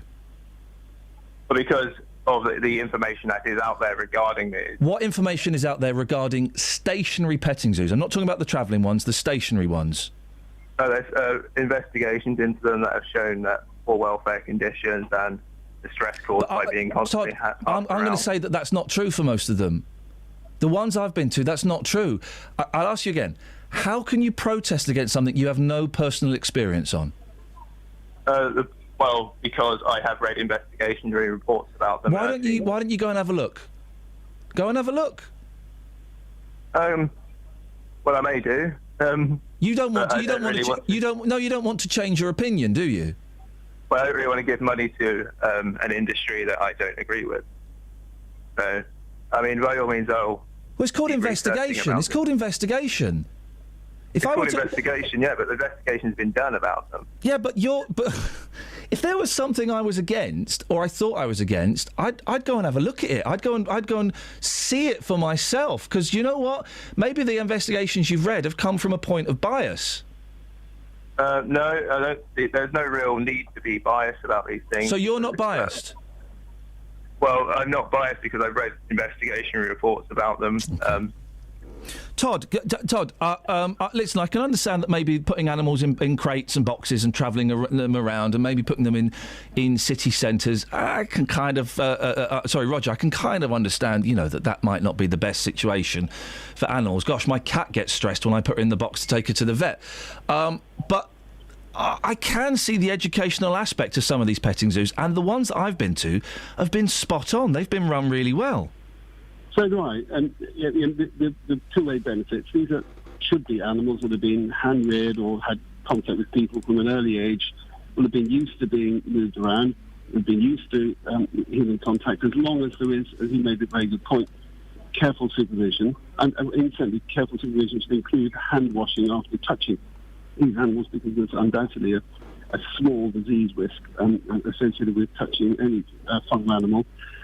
But subject to those, there are so many other issues, big issues in the world of animals, particularly wild animals being used for really unpleasant things, that the animal rights people should be focusing on, and this is, frankly, a piffle. Todd, final word to you. This is a piffle. There are more important things you should be worried about. Of course, we worry about all animal exploitation if there's welfare issues. So we do focus on, as the other person said, we do focus on wild animals as well in captivity as well. Okay. You've got a Facebook page, haven't you, Todd? If people want to come and find out more, what's the Facebook page? It's Facebook page, facebook.com/Hertfordshire AR. Brilliant. All right, listen, I really appreciate your time, Todd. Thank you very much. Yeah, no problem. Thank you very much, Ian. Thank you, mate. Cheers. And also, Roger Mugford, I appreciate your time as well. That was Dr. Roger Mugford, an animal psychologist and farmer, and Todd Bradbury, the founder of Hertfordshire Animal Rights. Your thoughts, please. I can understand putting animals in crates and shifting them around and moving them into city centres can be stressful. Yeah. But I also think that if you are doing this as a business, then you wouldn't be putting animals who are stressed and a flapping duck is not a duck that's going to be held by children, is it? Thank you, Todd, for that. I appreciate you defended your point vigorously. I do think, though, and I'm sure you've seen, Catherine, that some of the farms, and I'm trying to think of the place that we've been to. There's like a big country park somewhere, and I can't think of it, but the petting zoo there is wonderful. And if any kids are too noisy or running around, they get kicked out. The boys got to handle a tortoise. And I think they got to handle a guinea pig as well. And it was amazing. And they were all of the kids there were so respectful, were so quiet. There was no kind of, throwing it around. They were so gentle. They don't just throw the animal, don't just give the animal to a child and walk away. There's always someone standing next to them and showing the child how to handle them. I've got pictures of my boys holding little chicks, and my boys are terrified to move. They're terrified to move. They just sat there going, I've got a chick, Daddy, take a picture. Your thoughts, please. 08459 455 555. Travel news for beds, cards and bugs. BBC Three Counties Radio. It's starting to look quite busy on the M1 southbound from Luton towards Redbourne. Elsewhere, the M25 anti-clockwise has queues between junction 17 for Maple Cross and 16 for the M40, and the North Circular Road is queuing between the East End Road Tunnel and Henley's Corner. Elsewhere, on the trains, Virgin Trains West Coast have possible 10-minute delays between Watford Junction and Milton Keynes Central. That's because of a signalling problem, and the 7:32 service from High Wycombe to London Marylebone has been cancelled. Samantha Bruff, BBC Three Counties Radio. Across beds, hearts and bugs. This is BBC Three Counties Radio.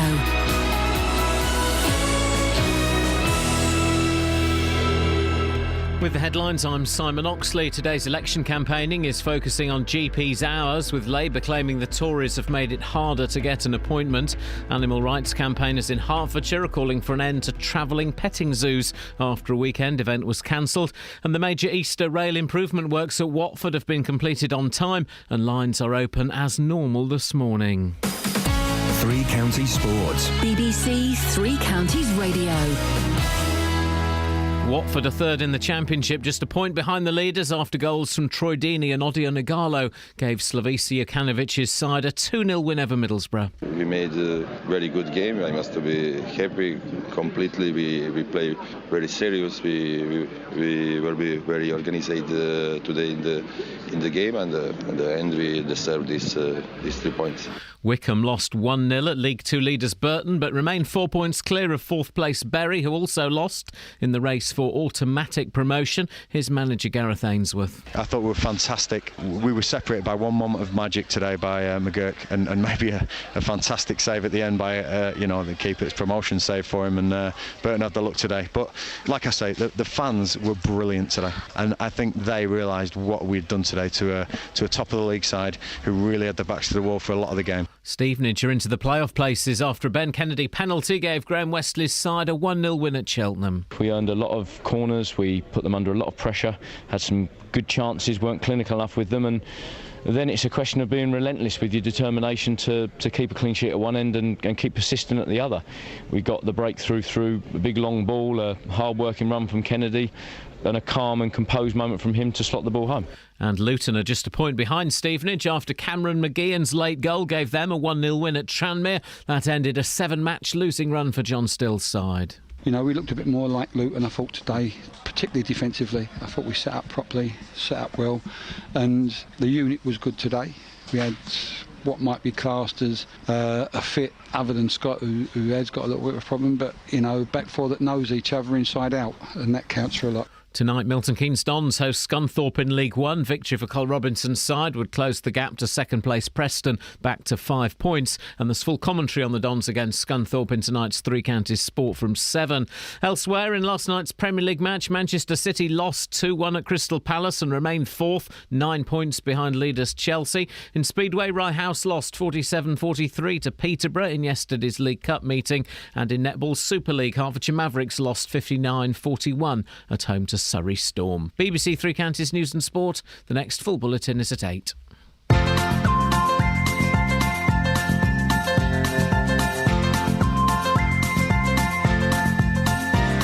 a voice that keeps on calling me. Down the road, it's where I'll always be. Every stop I make a new friend. Can't stay for long, just turn around and I'm gone again.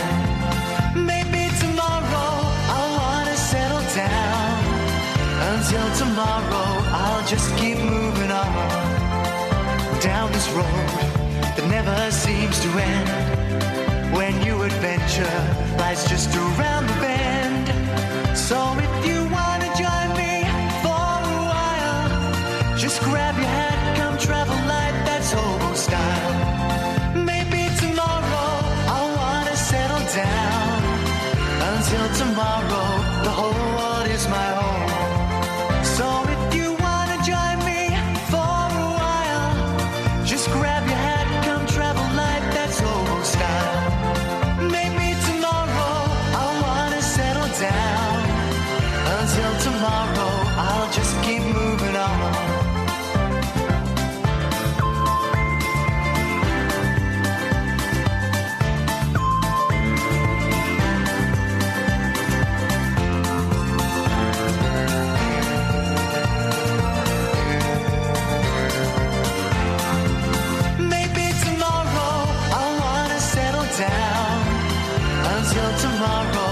Just keep moving on.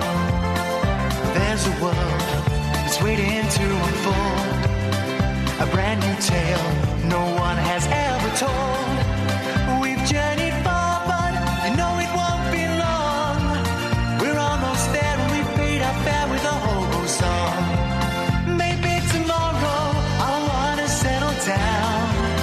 Until tomorrow, I'll just keep moving on. So if you join me for a while, just grab your hat, come travel light, that's hobo style. Maybe tomorrow I'll find what I call home. Until tomorrow, you know I'm free to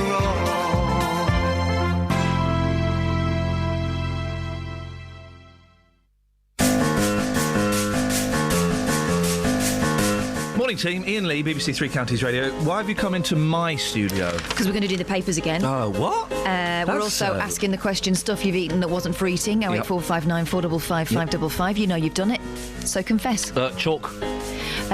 Artex, which apparently is poisonous. Lisa Hunter on... I just froze for a second there. Lisa Hunter on Twitter says cat food. But if you had to, honestly, if you had to... It's meat, isn't it? Totally would. Biggers is on the line. Morning, Biggers. Hello, the old friend. How you doing? Do you know what? I'm all right this very, very second in time. It's a lovely day, mate, isn't it? I don't know. I'm in a box. I'm in a box that's got Hessian on the walls. You haven't got a porthole like at JVS then, no? I haven't got a what? You haven't got a... He keeps saying he's got a porthole whenever he does his road show. We've got it here, but I can see out of it, but you can't, can you? I can't see out of it, no. And they've misted up the window outside, and so I we see wouldn't nothing. want to. I like being in the box. You know the new place that we're never going to go to? Yeah, it's got big windows. Has the studio got big windows? I think it has, yeah. Flipping it, because BBC London's got that. I did some stuff at BBC London. It went so well, they never asked me back. They thought, well, he's never going to top that.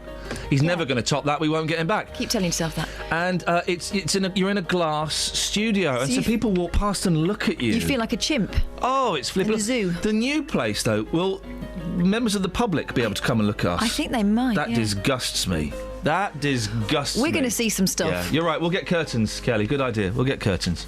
Biggers, what you got for us, mate? I might have a good phone. Because I'll be honest. If I knew there was a radio studio near me that was made of glass that you could go in and look at, my bare bum and my wee-wee would be up against that glass all the flip. I'd just be there weeing, constantly drinking water and weeing on the window. What are they going to do? Electrify the window eventually, of course. Of course. But to start with, until they realise that, I'll be doing a dirty protest all over it. What are they going to do, Biggers? Arrest you? Yeah. Biggers, what you got for us, mate? Get to the point. Come on. I've got a good phoning for you, mate. Oh, yeah. Go on. Right. Theme tunes to films have got no relevance at all to the film whatsoever. Par exemplar. Right, I was watching Sky Channel yesterday, The Power of Love, Huey Lewis and the News. Yeah. Didn't seem to have any relevance to the film. There was no footage of the film in the video at all. I just wondered if there's any others. Hang on, what was it the theme tune of? Well, it was meant to be Back to the Future, wasn't it? The first one. Wasn't the theme tune to the Back to the Future? Didn't it go something like this? We're going back to the future. No, back to the 50s. He's gonna flirt with his mum. Back to the future. If he doesn't watch out, he'll be his own granddad. I've never heard of that one, mate. No? Maybe I just made that up. OK, Biggers, thank you. We'll put it on the pile and we'll see if... No, hang on. We'll put it on the end of the line and we'll see what bites. Hey, do you remember in the 80s stroke 90s when they made films from old song titles? No. Like When a Man Loves a Woman? No. Meg Ryan drinking a lot of booze? No. Save the Last Dance, someone dancing? No. For the last time. And Pretty in Pink? Pretty in pink, isn't she? She's pretty in pink, isn't she? That's not a bad impression of the psychedelic verse. That's not a bad impression. Molly Ringwald, I was flicking through... You'd change that surname, wouldn't you? No, to Lee. I was flicking through a Sunday supplement the other day. I don't know what one. A Saturday supplement, actually. People's Friend. And there was a really hot middle-aged woman in there. I thought, whoa, who's this hot middle-aged woman? I'd love to go out for a dinner with her to Burger King. I've got vouchers. And I read the name, Molly Ringwald. Wow. Yeah, didn't look nothing like her. But wow. She's aged well. I'd say and plasticky. With the exception of Rob Lowe, none of the Brat Pack have really aged very well, have they? No, Judd Reinhold. No, it's not him. The fella, you know the fella with the hair, he popped up... Andrew McCarthy? Yeah, that's the one. He popped up in a poor man's version of Sex in the City. Yeah. Called Sisters. Brothers and Sisters? No, he wasn't in that one. What was Sons and Daughters? Now you're being flippant. He was in something my wife used to like. It was on the Living Channel. It had that Chinese woman in it. It was set in, like, the fashion industry. Oh. Ugly Betty? No, mate. There are Chinese people in Ugly Betty. There are. Is it? Yeah. Oh, might give it a shot then. Anyway. Oh, I know. Ally McBeal. That's the law. the law. There's a great picture of David Cameron. Pictures of all the other candidates are available. Looks like he's having a good time. No, you never need to see that face again. Page 9 of the Daily Mirror. Stop it. Cameron looks like he's having a great time.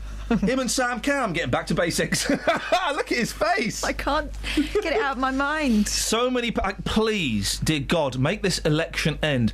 I'm sick, and all of them yesterday were in dark blue jeans. Too dark to be cool. Oh, I've got very dark jeans. Dark blue jumpers and shirts. Oh, the jumper and the shirt combo. I mean, yeah, sometimes. Smart casual, isn't it? Smart, but they were roll necks. Not roll necks, they were round necks. You know what's going to happen when they get a bit too hot? They'll just drape the jumpers around their shoulders and Cliff have Richard style. Yeah. I'm on the holiday in the Caribbean and I put my jumper over my top and tie the sleeves. No, I don't even tie them up. I push one sleeve up the other because I'm so cool. So European. I'm a European. I got my jumper because it might get cool in the evening. Have you seen the new way of doing it? No, mate. Diagonal. Oh, no, that's WTF? Yeah, so one sleeve's over the shoulder, one's under the waist, and they meet in the middle. I'd tie mine round my waist like a skirt, and then I'd take my trousers off and hope for the best. Alarm lets your other half snooze. If you're fed up of being woken up... Alarma. With a jolt... Alarma dama ding dong. With a jolt each morning by your partner's alarm clock, the chance would be a fine thing. My alarm clock is the one that goes off first. We sleep in separate rooms. Wow. Me and you do, yeah. We're not married. Engineers have developed a device that wakes individuals one at a time, even when they share a bed. How? Well, because it will point the light in the different person's face. So it's a bit like, in those old cop movies when people were being interrogated. Cop. Play that back. Cop. That's the Christmas tape sorted. There's old cop movies where they would interrogate people and they would only crack when they had the light in their eyes. Crack. Oh, you put that in the Christmas tape? Scott Mills is loving this morning, isn't he? Yeah. Gosh, we were on Innuendo Bingo the other day. Were you? What did you say? Talking about putting meat in your mouth. We talk about that regularly. I know. The thing is, it can only be an innuendo bingo if you didn't mean it. If we don't know that we're doing it, we know that we're doing it. We're working on a higher frequency than you, Mills. Of course we are. So go on, I wasn't listening. Anyway, so yeah, there's this lamp, one of those daylight lamp things. It won't wake the whole room up. It will just focus on the eyes of the person who wants waking up. What? Yeah, so imagine you're tucked up in bed. No, it wasn't Connie. This is a recent TV series. Sorry. Right, imagine you're tucked up in bed. You're getting up before me, so set the alarm for you. If I was in bed, Catherine, I wouldn't sleep. Because I'd be worried you'd kill me. You'd be right. One eye open, one foot on the floor. Yeah. You still wouldn't escape. Travel news for beds, cards and bugs. BBC Three Counties Radio. It's slow on the M40 southbound between junction 5 for Stoke-on-Church and 4 for the High Wycombe Handy Cross roundabout. And it's also busy on the M25 anti-clockwise. Queues are starting to build up between junction 21 for the M1 and 19 for Watford. In Hitchin, it's not looking too bad through the roadworks at Walgrave Road on Cambridge Road. And on the trains, Virgin Trains West Coast say that their delays between Watford Junction and Milton Keynes Central are now fixed and trains are running back to time again after the signalling problem earlier. Samantha Bruff, BBC Three Counties Radio. Thank you very much, Sammy. 7:45, it's Tuesday the 7th of April. I'm Iain Lee. These are your headlines on BBC Three Counties Radio.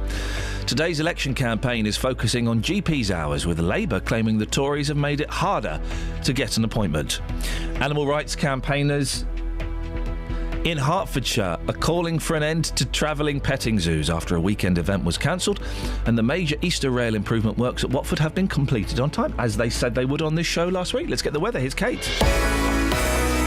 Beds, Herts and Bucks weather. BBC Three Counties Radio. Good morning. Still pretty chilly out there this morning. 1 or 2 mist and fog patches remain, but they are lifting now the sun is up, and it's going to be another lovely day. Blue sky, sunshine, any cloud will just come and go, and we're going to see temperatures rise to around 17 Celsius, so really pleasant in this afternoon's sunshine. Overnight tonight, clear spells mean a similar night to last night. Temperatures falling away quickly. Could see a grass frost by dawn, and again some mist and fog patches. Minimum temperature down to 2 Celsius. Chilly start again for Wednesday. It's pretty much an exact performance of what we've got this morning. Mist and fog will lift, and we'll see some more sunshine. Temperatures again tomorrow up to 17 Celsius. Similar also for Thursday and for Friday. Changing, however, though, as we head into the weekend, we pick up a westerly flow, which means the air is going to be that little bit fresher as we head through Saturday. And that's your forecast. Nick Coffer on BBC Three Counties Radio. Every day it's not just about great music and great conversation. I'll get a bit technical here. It's about local experts helping you across beds, hearts and bucks. So what we're talking about then is capital gains tax potentially on the portion of the property that they directly own. On finance, relationships. But look at the way that you have contributed to this situation. Health. When you have a cough which can seem quite innocuous in this way but just irritating, asthma is something that we would think of. Your pets. Particularly if your dog is a border collie cross, it will be epilepsy. And even law. You still cannot say, Judge, you have to stick to this. But the judge's approach now is going to be, well, why shouldn't we? Local advice for local people. Nick Coffer, weekdays from 12 on BBC Three Counties Radio. Lipstick Jungle. That's what it was. Lipstick Jungle, Justin. Lipstick Jungle? That's what it was. Lipstick... Kelly? It was Lipstick Jungle. It's a Let me silly... just write that down. Lipstick... Jungle. Ooh. And what's that? That's the thing that Andrew McCarthy was in. Sounds And why impractical. did we need that? Can't remember. It was important. It's the thing that Andrew McCarthy was in. It's like my, not my Red Bull, not my Bumbird, Red Rum. No, not Red Rum. Eh? Oh, flip. You all right? Yeah, spoiler alert. Do you want the Heimlich? No. You sure? Not my... Squeeze that memory out. Red Rum. Bum. It was, Bluebell.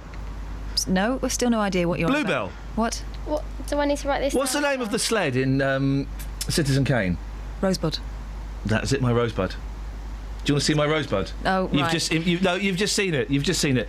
That will be my Rosebud. I'll be talking about Lipstick Jungle on my deathbed. Don't, because I think it sounds like a silly programme. It's and rubbish. The title is ridiculous, and if you had a jungle made out of lipstick, it would melt, so it wouldn't last very long. The monkeys wouldn't get up those trees. What kind of jungle is that? She makes a good point, Justin. Don't talk to me about monkeys. Arrogant? Very arrogant. Yes. I mean, why would you be arrogant if you had a backside like they've got? Justin, Daily Mirror, page 9, look at the picture of David Cameron. Other pictures of all the other leaders are available somewhere on the... Just Google them. Mm-hmm. Great picture. You'll never get it out of your mind. He's having a great time. Him and Sam Cam, back to basics. No, stop it. I heard that earlier on. Great line. Justin, what did we give him to take to the streets, Catherine? I don't remember. Things that you've eaten that weren't for eating. There we go. Yes. There we go. 4-year-old child has been caught eating carpet. Where's our carpet going? It's not me, Mummy. Well, the thing is, you know, when you're younger, you do eat things you're not meant to eat. I think you were saying earlier on it was chalk for you, wasn't it? You used to lick chalk? Yeah. And for me, it was pencils. So I've taken this one to the streets this morning. I can tell you the streets this morning, they are mean, but they are keen. The guy in the middle, deep psychological issues after what he was eating when he was young. Spoke to him, yes. Nothing to do with me, from his younger days. Here's what happened on the streets.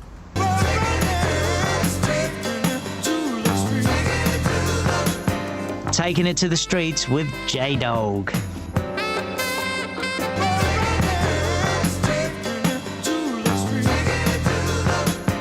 Taking it to the streets with J-Dog. Madam, when you were younger, what did you used to eat that you weren't meant to? Carpets, maybe? No, not at all. No. Probably paper. Paper? Paper, yes. Why not? Well, you say why not? Why not? Well, I suppose that's what kids do, isn't it? Yeah. Pick something up and eat it. So paper was your thing? With salt and pepper, or just as bland as it is? Just bland as it is, as it comes, straight off the page. And you never ended up in hospital or anything like that? No, but I'm fit and healthy, as you can see. And how often were you getting this fix? A couple of times a week, probably. OK, well, you were caught in the end, and thankfully you've lived to tell the tale. Yeah, my addiction was cured, that was it. Thank you, madam, take care. Take care. Ooh, tyres. Whoa! Just chew on tyres. Tyres? Yeah, tyres. Come on, mate, you're winding me up. No, I'm not. Tyres. Used to chew on tyres. Sorry. Like tyres, anything. How old were you? 12. How long did this go on for? 2 years.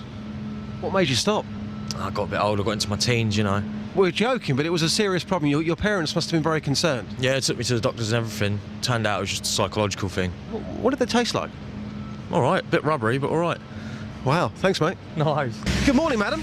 Good morning. What's your name? Lucy. Lucy, let's get the Czech Republic perspective. Now, when you were younger, what did you used to eat as a child that you knew was wrong? I was a sand. You were a sand eater? Yeah, sand eater from a sandpit. How old were you? About 3. thankfully you've given that up now, but do you still get flashbacks? Do you almost feel like sometimes you want to put sand on your fish and chips? No, not at all. Disgusting. Moved on. Yeah. It's a great Czech Republic perspective. Thank you, madam. Thank you, bye-bye. That is messed up. Sand in my mouth is it's the third worst place you can get sand on your body. Yep. And it is just disgusting. It's horrible. I mean, 3 to kick you off the guy in the middle there. 12 years old. This went on for 2 years. Tyres. I mean, any tyres that he could get his mouth round, it would be 4x4 tyres, it would be bike tyres, you name it. If there was a tyre knocking about, he was munching on it. Kelly, what did you just say? He must be tired. Hey, fair play. Come on. Yeah. Hey. Come on, good one. You shouldn't have whispered in my ear. You should put your hand up and say, On the "Boss, spot. Spontaneous." Please, sir, I've got a gag for you. I'd like to deliver it live on air. That was well worth it, Kelly. But what was your inspiration for that? Let's find out a little bit more about that. What was your inspiration for that? It was just talking about tyres. Yeah. Yeah. And how did it come to what thought process did you go through? I thought he's talking a lot about tyres. He's speaking so much about it, it must be kind of knackering him out. And he's talking about tyres, must be tired. Yeah. 2 for the price of 1. Oh, you mean because of the tyres he's tired? Yeah. yeah. I get it. It's a double joke. It's a double joke. DJ. Wow. I got it first time, guys. Did you really? I enjoyed it, yeah, I enjoyed Any that questions you want to ask Kelly about that joke, Just?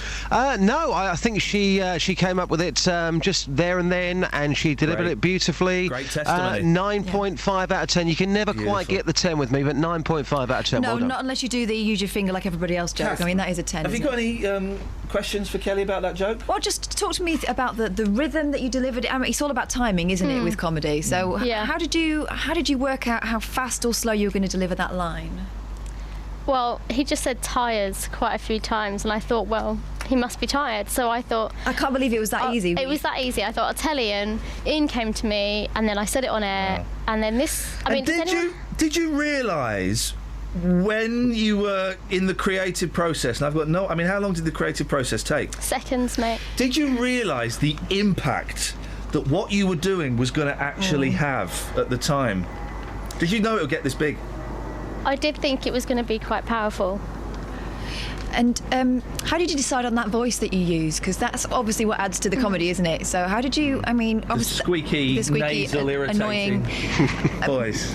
I went higher for impact. That now? Yes. Okay. Yeah. I mean, does anyone have any advice? Could I've worked on that? Justin, any advice for the young lady? I don't think so. How could she have got a 10? Well, how could she have got a 10? As I say, you're never quite going to get a 10, so 9.5 I think is as good as it gets for me. Well done. Really answer the question. Do you think if she used her normal voice it would be better? No, I think that sometimes when you're delivering lines, you've got to lift things off the paper. Yeah. And that's what Kelly did there. It's the Joe Pasquale rule, isn't it? Really. Kelly? I mean, if I'd done it with an echo, would that have improved? No. Or some music? No. No. No. I like the naive charm of it. Yeah. What you could have had was maybe the Kinks, Tired of Waiting. Yeah, in the background. Oh. Yeah. That would have maybe got it up to a 9.9. Or I could have gone, man, he's so tired. Pardon? No. Why would you... Well, Ferrell, innit? Sorry? No. It's getting hawks now. Just... That's why you should never analyse comedy. Justin, we've got another one for you. Yeah, come on. Is this the one with 17 girlfriends? Oh, no, I've got to Come do on, that I want story. that one. Tell us that story. I've got to do that story. Hang on a minute. OK. Look at how this guy's posing, though. I like the It's one. demure. We've got a good one for you in a second, Justin. OK. Well, you man. Oh, someone's off. Had enough. Boss, chill out. Lothario caught by 17 girlfriends. A Chinese man was caught out when his 17 girlfriends came to see him in hospital after he had a car accident. Mr. Yuan from the city of Changsha, he is a Changsha, had apparently been dating all the women at the same time, even has a child with one of them. I've got a joke for this. Is it racist? He must have been tired. Yeah, I like that. Yeah. I like that. Yeah, I like that. Yeah, Kelly? Where's the... No, mate. That was brilliant. Yeah. That was... How did you do that? I don't know, it just came in my head. That is... Came from my brain. I've got one. Justin. You say his name was Yuan? No. Yuan, having 17 girlfriends at once. Have some of that. I don't get it. Yuan. 17 girlfriends Yeah, at but once. it's You got caught in the end. It's you-one. Oh, okay. You can't change you-one to he-one. You want my phone number? Twisted it slightly. I give it to you. Kelly. Yes. You want to be my girlfriend? Okay, she really is. Can we have a word with her off-air about her on-air banter? It's not meeting the standard that, let's be honest, Catherine, you're setting. Yeah. So, have you ever had 17 girlfriends at once? That, and there's this one, just. Yeah. 6 packs, yes or no? Right, because the Sun is an equal opportunities flasher, and it's not just all about boobies all the time, although it has to be said they still put in the 3 the wrong way round for comedy effect at the top of the page, of page 3. Okay. And you remember that thing they did on us where we thought they were getting rid of page 3 and they just didn't? Cheeky guys. Anyway, page 7, it's going to be 6-pack week, and there are a number of blokes on there showing their honed, oiled up They must be torsos. tired. Sorry? They must be tired. She's doing the thing, Kelly, so probably best you just... I'm going to turn your microphone off. Is that all right? Thank Anyway, I would find it, not that I've had experience of a 6-pack recently, but I would find them off-putting because it would suggest to me that I've got a 1-pack if anyone wants to have a look. Just the one. Or a 3-pack. 6 packs. Are they a turn on or a turn off? Oh, you work in radio, yes. Well, I think they're fantastic. I think every single bloke would want a 6. Why don't you get well, one? I'm working on it, boss. Give me a couple of months. I've got a personal trainer. I would look at you then and then think you were the sort of bloke who spends the whole time looking at himself in the... Oh, hang on a minute. You get a 6-pack, though, Just. You've got you cannot stop working on it. You take a week off, that turns into fat pack. So, yeah. But surely if you've got a 6-pack and you work hard at it... For the rest of your life, you're going to work hard at not getting a fat pack. Well, I've almost got a 6-pack. Hang on, Kelly. Yes, Kelly? You're going to be tired. Oh, for crying out loud. Travel news for beds, cards and bugs. BBC Three Counties Radio. It's slow on the M40 southbound between junction 2 for Beaconsfield and the M25. And looking at the speed sensors on the M25, it's busy anti-clockwise from junction 19 Watford towards the M40. And Bricketwood on the North Orbital Road, that's looking very busy at the moment around the M25 junction 21A roundabout. And it's also slow on the A1 southbound between Barnet Lane and the Mill Hill Circus. On the trains, the 807 train from Watford Junction to London Euston has been cancelled. Samantha Bruff, BBC Three Counties Radio.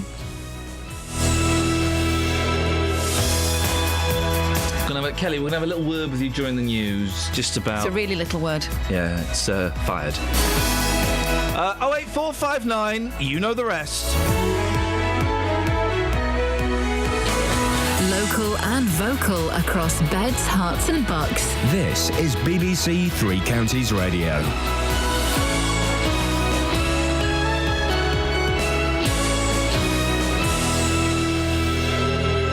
It's 8 o'clock. I'm Simon Oxley. The headlines: Tony Blair to enter election debate, row over Hertfordshire petting zoos, and record-breaking striker firing Watford towards the Premier League. BBC Three Counties Radio. The former Prime Minister Tony Blair will enter the election fray today with a speech in his former Sedgefield constituency. Mr Blair will warn that a second term for David Cameron could push the country towards an EU exit and bring economic chaos. Meanwhile, Labour and the Conservatives are clashing over GPs' hours. Labour claims the Conservatives have made it harder to get a doctor's appointment outside normal business hours. The Conservatives say Labour are using out-of-date figures, as Paul Rowley explains. The Conservatives and the Liberal Democrats are saying, well, that may have been true a year ago, but the figures are now out of date. Jeremy Hunt, the Health Secretary, is saying 7.5 million people are now being treated outside normal hours, and that will rise, they say, to 10 million by this time next year. The NHS does remain Labour's key issue, so they're going to continue trying to highlight this throughout the election campaign. Animal rights campaigners in Hertfordshire are calling for an end to travelling petting zoos. It comes after an event at Watford Market involving rabbits, chickens and ducks was cancelled on Saturday. More from Matt Lockwood. Hertfordshire Animal Rights says petting zoos cause distress to animals and offer no educational value. Pressure from them on their Facebook page led to the event being cancelled. It meant children couldn't meet and have their photos taken with animals, including rabbits, chickens and ducks. The market said every effort effort was made to ensure the safety and well-being of the animals, but they were worried about disruption to the event. Network Rail say the major Easter improvement works at Watford have been completed on time and lines are open as normal this morning. Work to replace a bridge meant the West Coast Main Line was closed for 4 days, with trains terminating at Milton Keynes and Hemel Hempstead. Campaigners have criticised the lack of facilities for the hard of hearing and deaf people at Bedford's new multi-million-pound bus station. A hearing loop has not been included in the redevelopment, which the action group Access Bedford says is disappointing. A man and a girl were injured in a two-car collision in Milton Keynes yesterday afternoon. It happened in Ruxley just before 5:30, and firefighters had to cut free an injured man after a car crashed into a ditch in Sear Green in Buckinghamshire just after 9:30 last night. In sport, Watford are third in the Championship, just a point behind the leaders after a 2-0 win over Middlesbrough, with Troy Deeney becoming the first Watford player in history to score 20 goals in 3 consecutive seasons. We've had a tough week, obviously going down to 10 men against Derby away, and then obviously that was a late kick-off, this being the early kick-off, so the recovery time was a bit shorter, but we've all showed what we're capable of, and now the challenge is to win the next 5 games. In League 2, Wickham lost 1-0 at Leaders Burton. Stevenage are in the playoff places after a 1-0 win at Cheltenham, and Luton are just a point behind after ending their losing run with a 1-0 victory at Tranmere. The weather, another dry day with warm sunny spells, a maximum temperature 15 degrees Celsius, and you can get the latest news and sport online at bbc.co.uk/3 counties. Oh, man. I've just lost 6 stone. You probably did. I ran all the way round because I knew you'd be waiting. I knew you'd be waiting for me. 08459 455 555 is the phone number. What have you eaten that you shouldn't? Do you like 6-packs? Oh, and anything else you fancy, really? Across beds, hearts and bucks. This is BBC Three Counties Radio. An hour later, Catherine's got the text machine running. Well, it will be worth it, because now people have got up to speed and they are sending us texts. Good morning, Texas. Marie from Simpson, I send texts, but you don't read them out. No, we don't, Marie. Well, hang on a minute. What? Why don't we read them out? I just read it out. It was a joke. We do read them out. I don't read them all out. Some of them make no sense. Well, they're the best ones. The ones that make sense are often a little bit rubbish. Caroline in Bedford says, if a bloke... Kelly was right, ! In a bloke doesn't keep up with going to the gym, he'll lose his 6-pack and get a spare tyre, well, so he will be tired. Well done, Kelly. I said that. No, but I said that they would... I said that. Yeah, but I said he'd be tired. I really don't get that anymore. Thought about it a lot. Did a lot of pondering during the news, and it's just... That wasn't pondering. That was... No. True story here, says Tony. It's a bluting. Do you remember the blutings? The Ting-Tings? There's... No, the blutings. What was their song? That's not my name. It's don't have a solution, you don't need a solution. You're only hoping for a miracle. Yeah! All this will fade away. 'Cause I'm coming home. No, I don't remember that at all. True story here. My sister told me. It became the theme tune to an advert for contact lenses. The Blue Tones. That's the fellas, the Blutings. And it became the there was the music for an advert for contact lenses. Was it? Yes, really because they were blue. No. You don't have a solution, you don't need a solution. And that was the theme tune to it. They must have got like 20 quid for that. Gosh. I met the fella from the Blutings once, very nice lad. I bet it was nice. What was he called? Mark or Keith or something. Oh, right. Something like that. Texas, please. True story here, says Tony. We'll be the judge of that. You don't trust Tony, do you? You don't like Tony? I just, I've been stung by him too many times. Yeah. Well, he needs to get that sorted out. My sister told me to eat a magnet once. She wanted to see if she could get a spoon to stick to my tummy. Oh, ladies and gentlemen, it's, I'm assuming you were children, kids science. We all do kids science, 08459 455 555. The fella's eating a magnet because his sister, who I'm guessing was older, wanted to know if she could stick a spoon to his tummy. This is genius. How did this experiment continue? What happened? What were the results? It didn't work. Oh! I had to go to the hospital. Just bide your time, said the doctor, and let nature take its course. The magnet came free with a pair of Clark's shoes, and it was in the sole, a major selling point. So hang on, he ate a whole shoe? No, he just got the magnet out the bottom. Oh, yeah, you used to be able to twist the soles. And They still do that. They still have dollies in and things. Yeah. Anyway, good story. Thanks for that, Tony. Mate, OK, childlike science, kid science, what did you do? What experiments did you do as a kid? The clean ones, please. You know, I'm interested in... He ate a magnet because his older sister wanted to see if a spoon would stick to his stomach. That is genius. I discovered my shoulder blades at the age of about 3. Whoa, where were they? There. OK. I asked my granddad what they were, and he said that's where your wings will come out of when you're a fairy. Oh. How am I going to make that happen? Oh. I don't know. Just wait and see. No, I decided I was going to rush the process. You tried to force it. I must improve my bust. Well, no, I just started throwing myself off high things in the hope that if I endangered my life. Unfortunately. OK, that's ended that conversation with an awkward flourish. Call 08459 455 I like that one. I like that. BBC Three Counties Radio. We'll have that. Kids Science. What scientific experiments did you... I must have done loads, because I was a right little twit when I was a kid. 08459 455 555, or you can text 81333. Start your text 3CR. Now, last week we spoke to Mick Clark from Harpenden. His 96-year-old dad, Robbie, is a war veteran who survived a Nazi death march across Europe. Is it Michael Mick? And didn't want to spend whatever time he has left in a care home. His story inspired campaigners to launch a petition to urge his local council to increase his funding pay for a living carer. Well, we said we'd speak to Mike again in the next few weeks, but, there have been developments. Morning, Mike. Good morning, Ian. Your dad's been in all the papers, hasn't he? Yeah, it's been a bit of a media frenzy over the last few days, which is amazing. And in fact, it all started off with BBC Three Counties Radio. Well, we're a pleasure that we've had a tiny little hand in this. Just remind us, your dad, proper hero, wasn't he? He what he went through in the war. It's just incredible. Just give us a little reminder of some of the things he did. Yeah, well, he doesn't call himself a hero, actually. He just calls himself a working-class soldier. Basically, he was captured in Tobruk in 1942. He was then taken to Poland, forced into Poland, where he was a prisoner of war for 3 years. Obviously, no one knew where he was. His family didn't know where he was.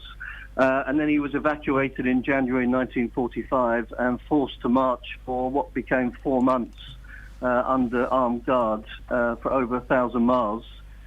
When many thousands of people died during that severe winter and those severe conditions. He was repatriated by the Americans in April 1945. It's an incredible story, and it kind of, we read about the war and, all the commemorations and VE Day and things coming up, but when you hear someone's personal story, it just makes it a lot more realistic. There's a lot more real. He's not very well. He's got problems with mobility and his sight and all kinds of things. He has a carer that comes in that he pays for the living carer, and the council have been providing the daily carers. And he's eaten up all of his savings, hasn't he? That's correct. Yeah, he's got very complex care needs, unfortunately, because of his age. You're right. He's blind. He can't hear very well. He can't walk. And he has respiratory problems too. So he needs dedicated supervision.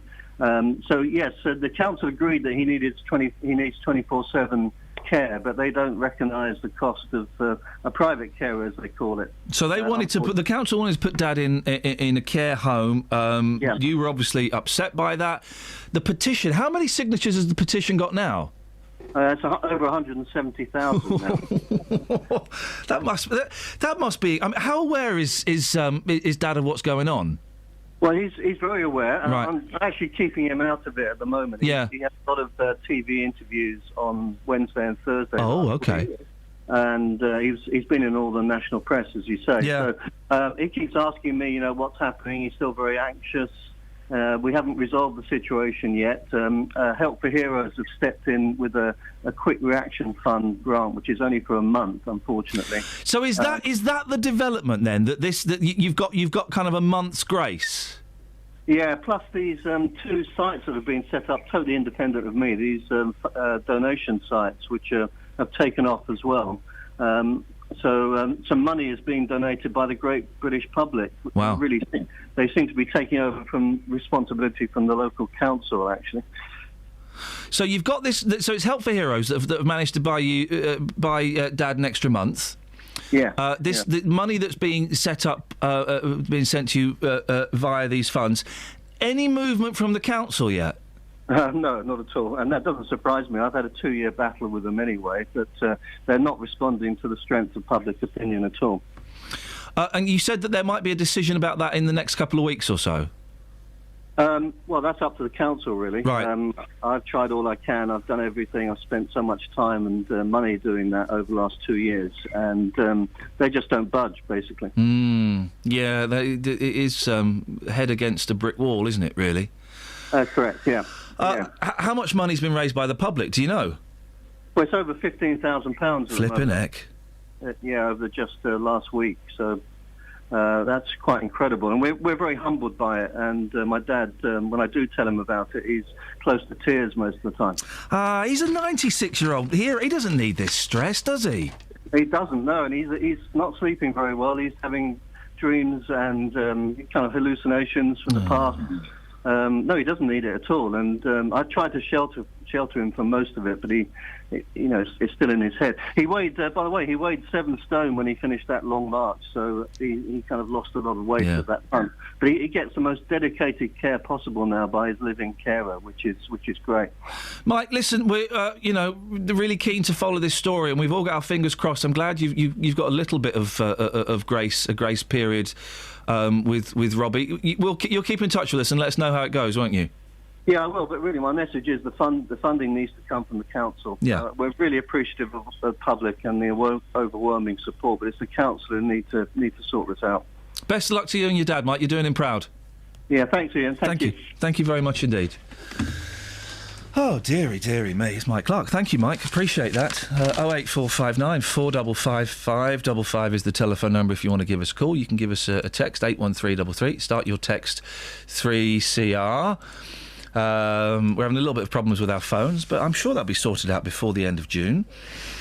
Before we move out. I like Mike. He's no reason I shouldn't like Mike, but he seems like a nice bloke. And I've had the battles, not anywhere on the scale that they're going through, but I've had battles with local councils about personal care and stuff, and it's it's really it's just so tiring. It's exhausting and really dispiriting, to have to go against a lot of these people who are operating by a checklist. They've got a lot of boxes they need to tick. If you don't tick the boxes, well, they're not interested. Yeah, and you can also get the feeling that they're hoping that you'll get fed up and sort out yourselves. Yes, there's a lot of that going on. Thank you, Mike. I appreciate your time.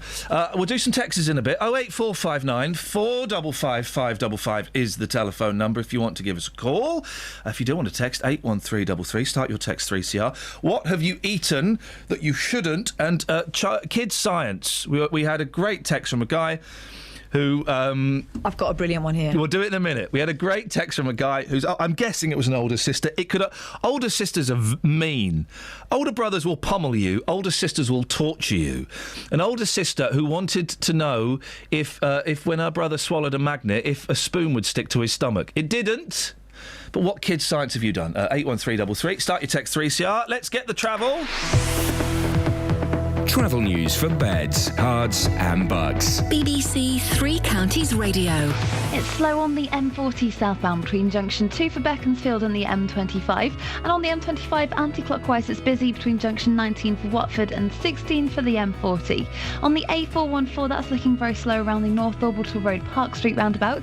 And looking at the speed sensors into Luton on New Bedford Road, that's looking really busy from Stockingstone Road, and that's looking slow in both directions between New Bedford Road and Hitchin Road. On the train departure boards, can't see any major delays at the moment. Samantha Bruff, BBC Three Counties Radio. Thank you, Sammy.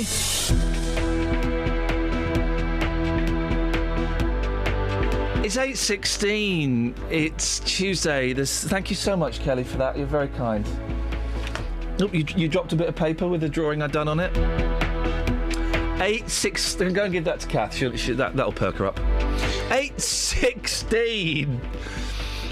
These are your headlines. The former Prime Minister, Tony Blair, will enter the election fray today with a speech in his former Sedgefield constituency. Animal rights campaigners in Hertfordshire are calling for an end to travelling petting zoos after a weekend event was cancelled. BBC Three Counties Radio.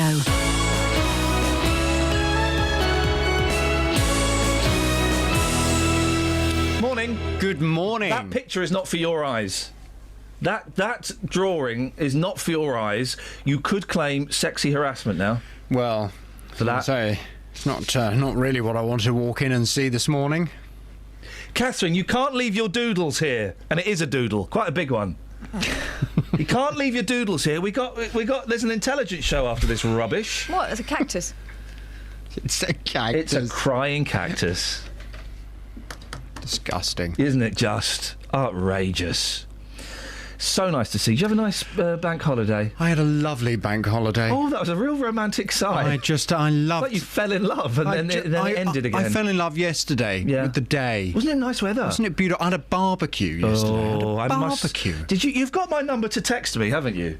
What's that, the invitation? Yeah. You can text me stuff. So well, you're a very busy man, I know. You're always working. I could have brought the kids. Plus, you don't drink. I can still text you. Generally, I don't invite people around who don't drink. I'm just texting you my number just to make sure you've got it. Although you've replied to a text I sent in February, so you must. Right. Yes, I think I have got your number. Oh, okay. It's a bit funny then, because I didn't get a text about it. Are you saying you would have liked to have come to my luxury barbecue? Love to. The kids would have loved it. Who was there? Would they? Yeah. No, I wouldn't have your children round at my house. They could stay in the car. I've just reseeded my lawn. If you shut the windows, you can't hear them. It's a joke. Crying out. That's a joke. We'll get a complaint. Because of course you can still hear them. Yes. We'll get a complaint. No, I've reseeded my lawn. I'm not having children round there at the moment. Oh dear. You know, I don't want them running around or doing things that children do all over my mud. Okay, they call. It's like that, is it? Oh. Shall I tell you the truth? I've had to reseed my lawn because my dog... I don't know what that means. My dog... What do you mean?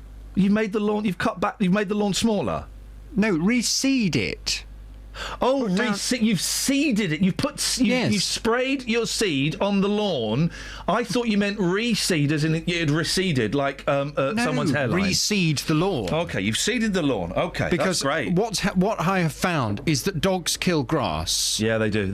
With their urine. Their urine. Yeah. I mean, there's all over my. I had a lovely lawn. Yeah. It was like Major Wilton, and now I don't know the reference. I've got all these round brown patches. To be honest, my boys would have made that worse, so you did well not inviting them. Really? Yeah, they would have. So I've had to scrape out all the brown bits and reseed it all, you see. Oh, dear. And I'm trying to not let the dog on the lawn to wee.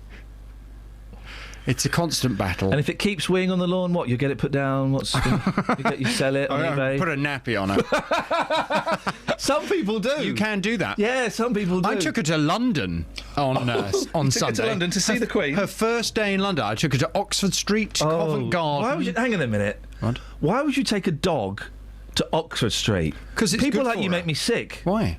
I don't want dogs in Oxford Street. You're worse than those people that look at their phones as they walk up and down the street and then walk into me. I notice there are a lot of people in London who don't like dogs. No, of course not. It's London. A lot of people who don't like dogs, and they they grab all their children out of the way, and they look at you as if you're walking down with a sawn-off shotgun. Yeah. Do that, Catherine. Look at what Jonathan just did to me. I did that. I did that earlier, didn't I? Yeah. Isn't that funny? I did exactly the same thing for the first time today. But seriously, where I live, people like dogs. You live where is that? You live in the countryside. Which part?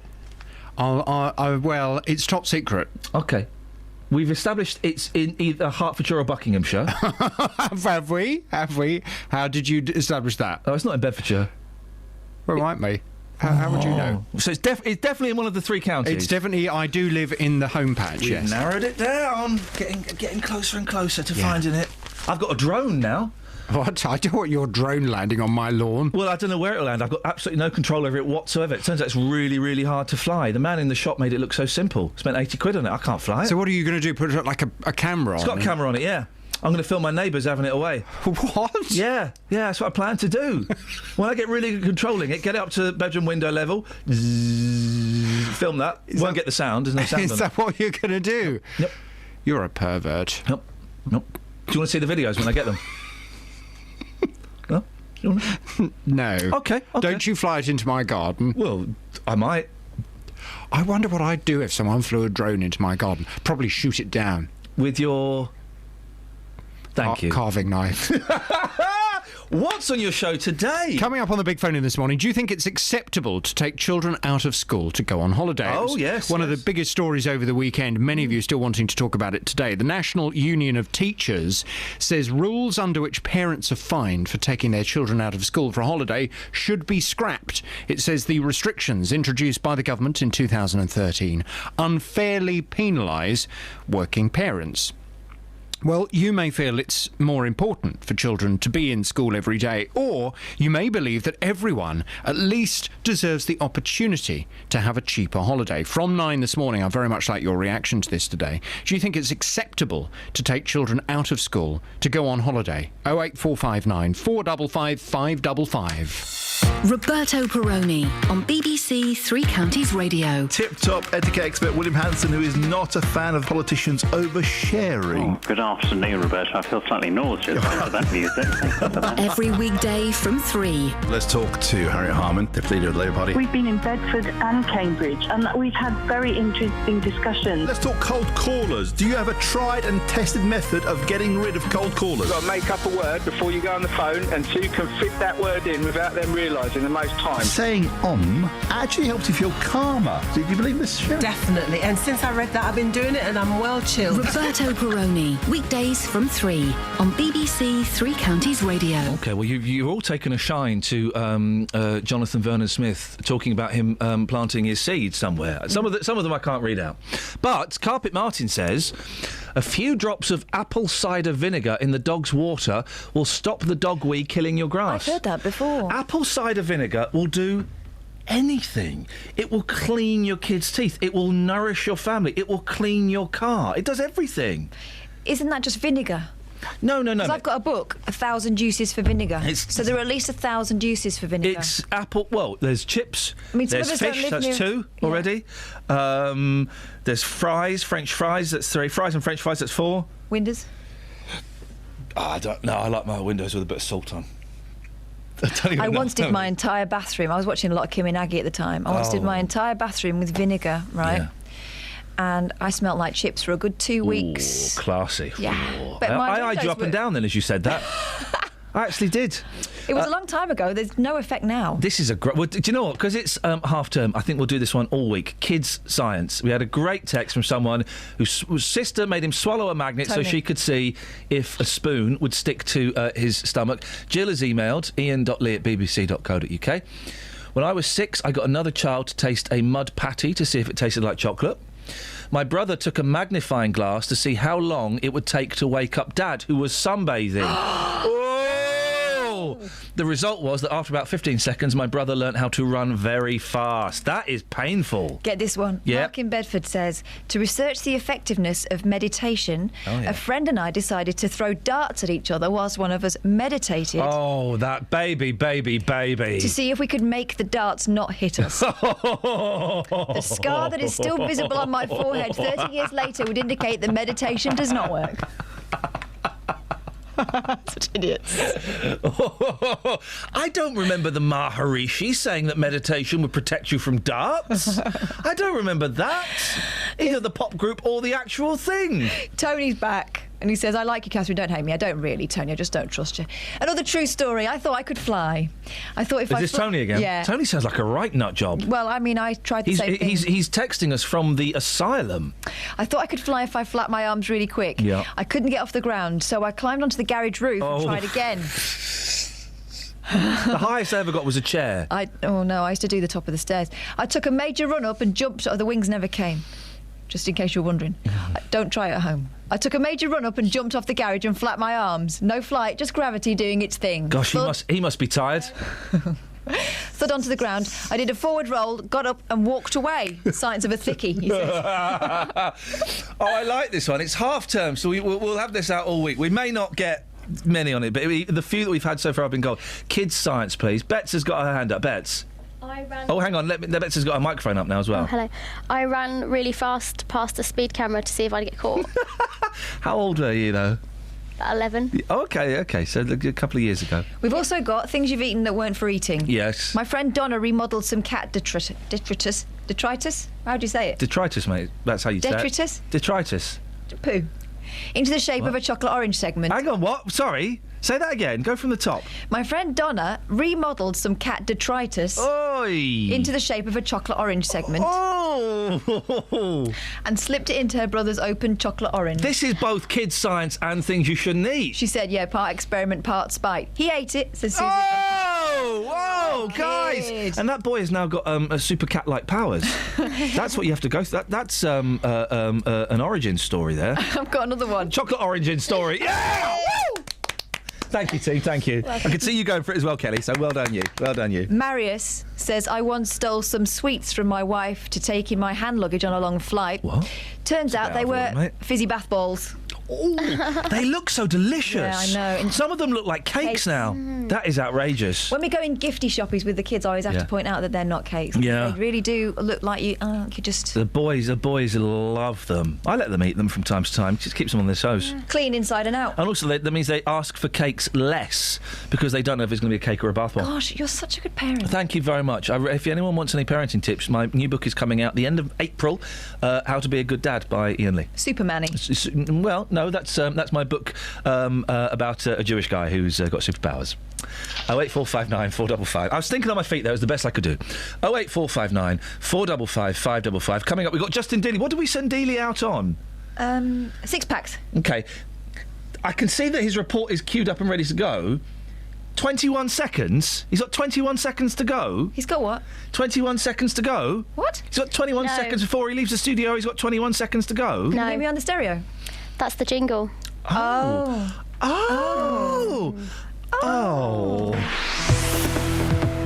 Travel news for beds, cards and bugs. BBC Three Counties Radio. It's busy on the M40 southbound between junction 5 for Stokenchurch and 4 for the High Wycombe Handy Cross roundabout, and it's also looking quite slow on the speed sensors on the M40 approaching the M25. On the A1M southbound, it's looking very slow from junction 8 for Stevenage North to 7 for Stevenage South, and in Tempsford on the A1 Great North Road, it's looking slow southbound approaching the Black Cat roundabout. Having a look at the speed sensors, and Stockingstone Road in Luton is looking slow in both directions between New Bedford Road and Hitchin Road, which is looking really slow southbound into Luton. And on the train departure boards, the 8:47 service from Milton Keynes Central to London King's Cross is delayed. Samantha Bruff, BBC Three Counties Radio. Across beds, hearts and bugs. This is BBC Three Counties Radio.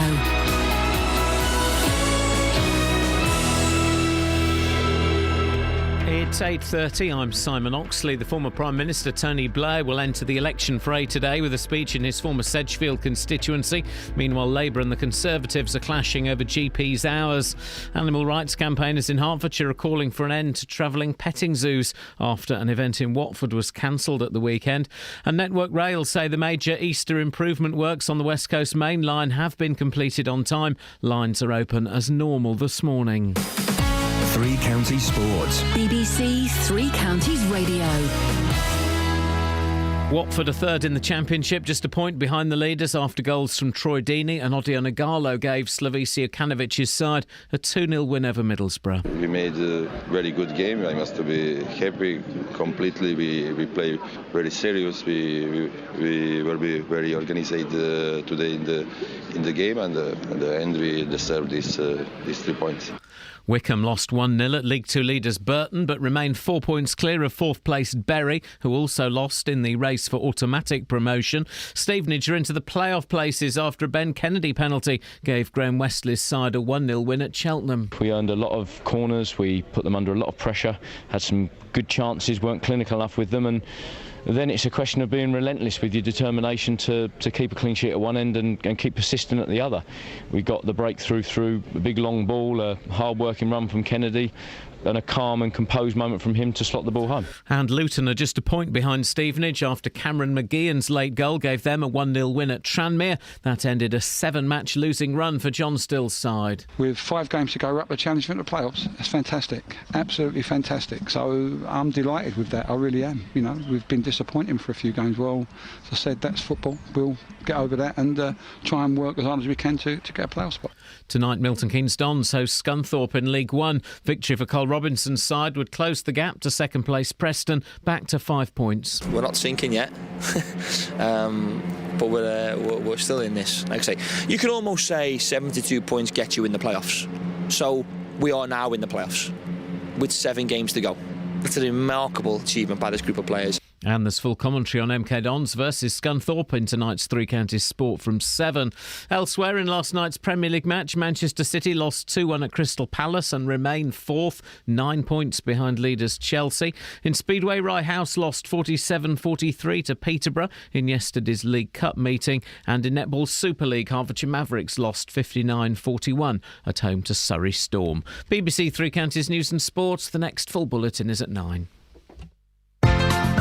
No, don't know one. I meant to do this. No. I'm being swallowed by a boa constrictor. I'm being swallowed by a boa constrictor. I'm being swallowed by a boa constrictor. And I don't like it very much. Oh no, he swallowed my toe. He swallowed my toe. Oh gee. He's up to my knee, he's up to my knee. Oh fiddle, he's reached my middle, he's reached my middle. Oh heck, he's up to my neck, he's up to my neck. Oh dread, he's swallowed my... Someone has... I've got the... let's be honest, guys, I've got the whiteboard back out because kids' science is gold, but I haven't got a pen, nor have I got a rubber. Oh, I've got a pen. Have you got a rubber? Have you got a light, boy? Ovaltine light. Have you got a light, boy? Ovaltine light. Have you got a light, boy? Ovaltine light. Have you got a light, boy? Iain. Yeah? Stop. OK. That's yours, Catherine. There's your cactus. Oh. Very sad, isn't it? If you could write on there kids' science, please. Can we do that? Can I get rid of lollipop? Can I get rid of... You can get rid of all of them. We're starting again. Are we not going to try and destroy Withers again? No. They're all done. That's a different show. That's a... Oh, no, don't... Oh. It's all right. 08459 455 555 is the telephone number if you want to give us a call. As the show kind of... Have a light. Sorry? Did he have a light? Oh, have we got a light, boy? What was that from, Catherine? Ovaltine light. Well, don't scrub out the title, whiteboard. I'm going to do it nicely because it's gone a bit, over Easter. Yeah, OK. Whatever you say. Huh? OK. I'll just carry on with this, shall I? What? Well, you should be in there reading texts. Oh, speaking of texts... What's the thing? It's just kid science. Speaking of texts, there's a great story in some of the papers today about idiots. Idiots. I never bought into this text speak. I do it ironically sometimes, Justin, but I'm not a fan of the text speak. Well, I was going to say, you're not a fan of texting full stop, really, are you? What do you mean? Text you some nice things recently. Did I get a response? No, I didn't. Well, let me see. Well, let me see. Yeah. Let you have a look. Let me... Hi, boss. Missed you the last couple of days. Hope you're feeling better. See you tomorrow. Nothing. Mate, that was ages ago. I was ill. Yeah, I was ill. Ill? Oh, but you're well enough to tweet? Yes, mate. Yeah, I'm talking to my friends on Twitter. Oh, we're not friends now? We've never been friends. What are we then? Well, I mean... Iain, could you stop texting me, please? Sorry, Catherine. Yeah, I do apologise. Yeah, I only text my friends and I tweet to my friends, Justin. Okay. I would say, at best, we're tenuous colleagues. All right, mate. Only by default, you know. As long as I know. All those mystery clowns I bring back for you, that can soon stop. No, well, the last one was because you lost a bet, mate. No, I did not lose that bet. Again, let me just re-say this live on air. I got you that McDonald's breakfast last week because I like you, not because I lost the bet. Mate, you got the bet wrong. Jonathan King wrote the lyrics to Gloria. No. Gloria. Music lovers. I think they got your number. Listen. Gloria. Glory. Jonathan King wrote that. I deal with music lovers week in, week out, and they all say to me that I'm correct and you are wrong. All right, deal with it. Move on. Oh, you finished having a go at me? I'm done. Young job seekers are missing out by using text speak in their applications. Disgraceful. Flipping idiots. What's going on? How would you do idiots in text speak? There's probably an emoji for it. My favourite emoji is of the gentleman wearing a turban. Yeah, what was that the other day? Why did you send me that? I just found it. I've only found out how to do emojis, literally in the last week. I'm like a dog with two bones to play with, honestly. So I keep sending emojis, but the one that seems to pop up is the fella with the turban on. But then I found yesterday, I've got about 20 pages of emojis on my phone. It's brilliant. So the guy with the turban is your favourite so far? Yeah. But you're yet to find something which could even beat that? Yeah. I'm trying to think. A crying cactus. What? A crying cactus? Forms saying things like, you are a great company to work for, and BTW, am out of work ATM. Hit their chances right from the start. Why would you do that? I've seen one of those. I've seen a CV sent like that. An it official. Would be great to. When I used to work at years ago. Actually, when I was at LBC as well, actually, you'd get handwritten CVs, but on paper. It's handwritten, which is rubbish. Get this, Chris, right? So the CVs are handwritten, which is rubbish, but it's not on even lined paper. So it's all, by the end of the thing, it's all curving down, and they're having to squeeze the letters in. It's outrageous. Listen to this. My mate Ben. Morning, Ben. When he finished college, decided that he was going to send his CV out, and he did it on pink paper, and he put the letter 69 on the bottom. Oh, for crying out loud. I bet he got a job. Yeah, media. Yeah. Oh, flipping heck. Chris, what would you like to say? The song you were on about earlier, You Got Light Boy, I think that was the Singing Postman, and it was Molly Wimney. It goes, Molly Wimney, she smokes like a chimney, but she's my little nicotine gal. Got a light boy. Chris, go from the... Give us that again, because your line cut out then. Give us that song from the start. Go. Oh, Molly Wimney, she smokes like a chimney, but she's my little nicotine gal. I got a light boy. Wow. And that was by the Singing Postman? Yeah, I think so. Were the old days... Everyone thinks the old days was all the Beatles and the Rolling Stones, but mainly it was rubbish, wasn't it? Oh, Chris, we've lost you, but I think we got the main thrust of your nonsense. Have you got a light boy? But then it was used as an advert for Ovaltine, wasn't it? It was used as an advert. Yeah, Ovaltine light. Have you got a light boy? Ovaltine light. Have you got a light boy? Ovaltine light. And the Ovaltinis are local. They're from Hertfordshire. They must be like, dead now, mustn't they? Gotta be some of them still alive, surely. Well, the Ovaltinis were they the 40s? Yeah, they were like the less out of order mini pops, weren't they? Yeah. Remember the mini pops? I used to want to be one of them. I've seen the videos recently. I'm glad my dad put his foot down. The mini pops was... even at the time, we all thought that was just not the kind of thing that should be on air. That was my knuckles, by the way.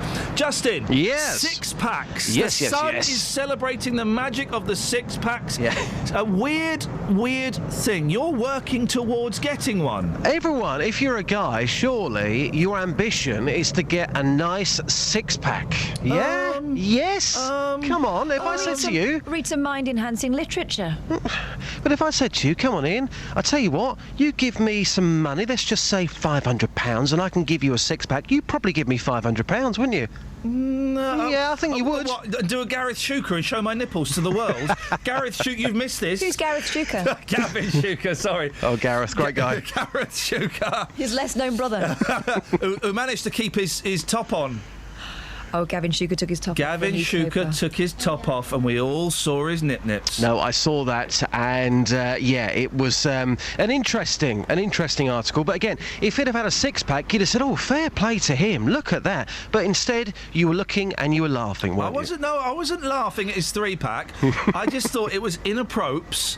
The thing is, he tweeted me afterwards about that. I couldn't reply. Not replying to a tweet is the equivalent of not looking someone in the eye. I couldn't do it. Yeah, I couldn't do it. I've met that guy. Yeah. I've shook his hand. When he was wearing a balaclava. Balaclava to topless. Yeah, I all know. in the life of an MP. So the Sun celebrating the magic of the 6-pack, and a lot of people have been saying recently, what's been going on? Where is the ladies' perspective? So today, we brought it back. Here we go. Hear that jingle? Oh, is the jingle in? Have I got to do... Hang on. Oh, I've had to move stuff around. Hang on. Oh, hang on. No, hang on. Right, do it again. Introduce it again. OK. People have been asking where and what has happened to the ladies' perspective. Guys, it's back. Who has been asking you that? A lot of people on Twitter. Who? Well, we listeners. we had one guy say about 2 weeks ago, and then you did one for him. Yeah, and people on the streets as well. People like this stuff. Who? That's 2 people. Well, listeners, the audience. Well, give us their names, their contact deets. Roy, Charlie. Roy and Charlie. Pauline. Okay. Here we go. For Roy and Charlie and Pauline. Yeah. The ladies. The ladies' perspective with Iain Lee across beds, hearts, and bucks. The ladies. I want to put a question to you. Oh, go on then. Okay, 6-packs. Do you find them a turn on or a turn off? Oh, definitely a turn on, love a man. What do you love about the 6-pack so much? And try and tone it down if you can. Just remember, we're a family programme. What do you like about a man's 6-pack so much? Oh, they're lovely when you're looking at them, aren't they? All on that beach. Yeah? I have to look when the husband ain't looking, though. Yeah. So if I had a 6-pack, you fancy me more? Oh, definitely, love, yeah. Madam, 6-packs, turn on or turn off? Oh, turn on all the time. Well, tell me why, because some people back in our studio think they're a bit too much. Oh, toned, fit, what's wrong with that? Very good point. 6-pack, yes, I like 6-pack. 6-pack, yes, I like. Madam, it's Ladies' Perspective Special. Do you find men with a 6-pack a turn on or a turn off? What's that? 6-pack, what's that? It's when you're ripped. You mean torn? Yeah. No. 6-packs, you love them or do you hate them? Love them. What's that playing there? I'm waiting to be put through to someone. That ringtone's dreadful. It's the music they make you listen to while you're on hold. Terrible. What do you like so much about a 6-pack? Just the firmness, I suppose, and the muscles. Okay. I'll let you get back to your call, thanks. Okay, bye. Gosh, emotional piece there, Justin. Absolutely. Sometimes, you know, when you're talking to ladies on a perspective... Did you speak to any ladies there? Yes. Cheeky. Yes. The feedback on the street is conclusive. Ladies out there who do love the 6-pack. Oh, you've made me laugh so much. Thank you very much. Cheers, Justin. All right, cheers. See you later. Ta-ra. My big brother, Kids Science. My big brother told me that if I blow into a bowl of sherbet, it becomes more flavoursome. And Lisa says, does reshaping our Bic biros and rulers in the Bunsen burner count? Yes, it does.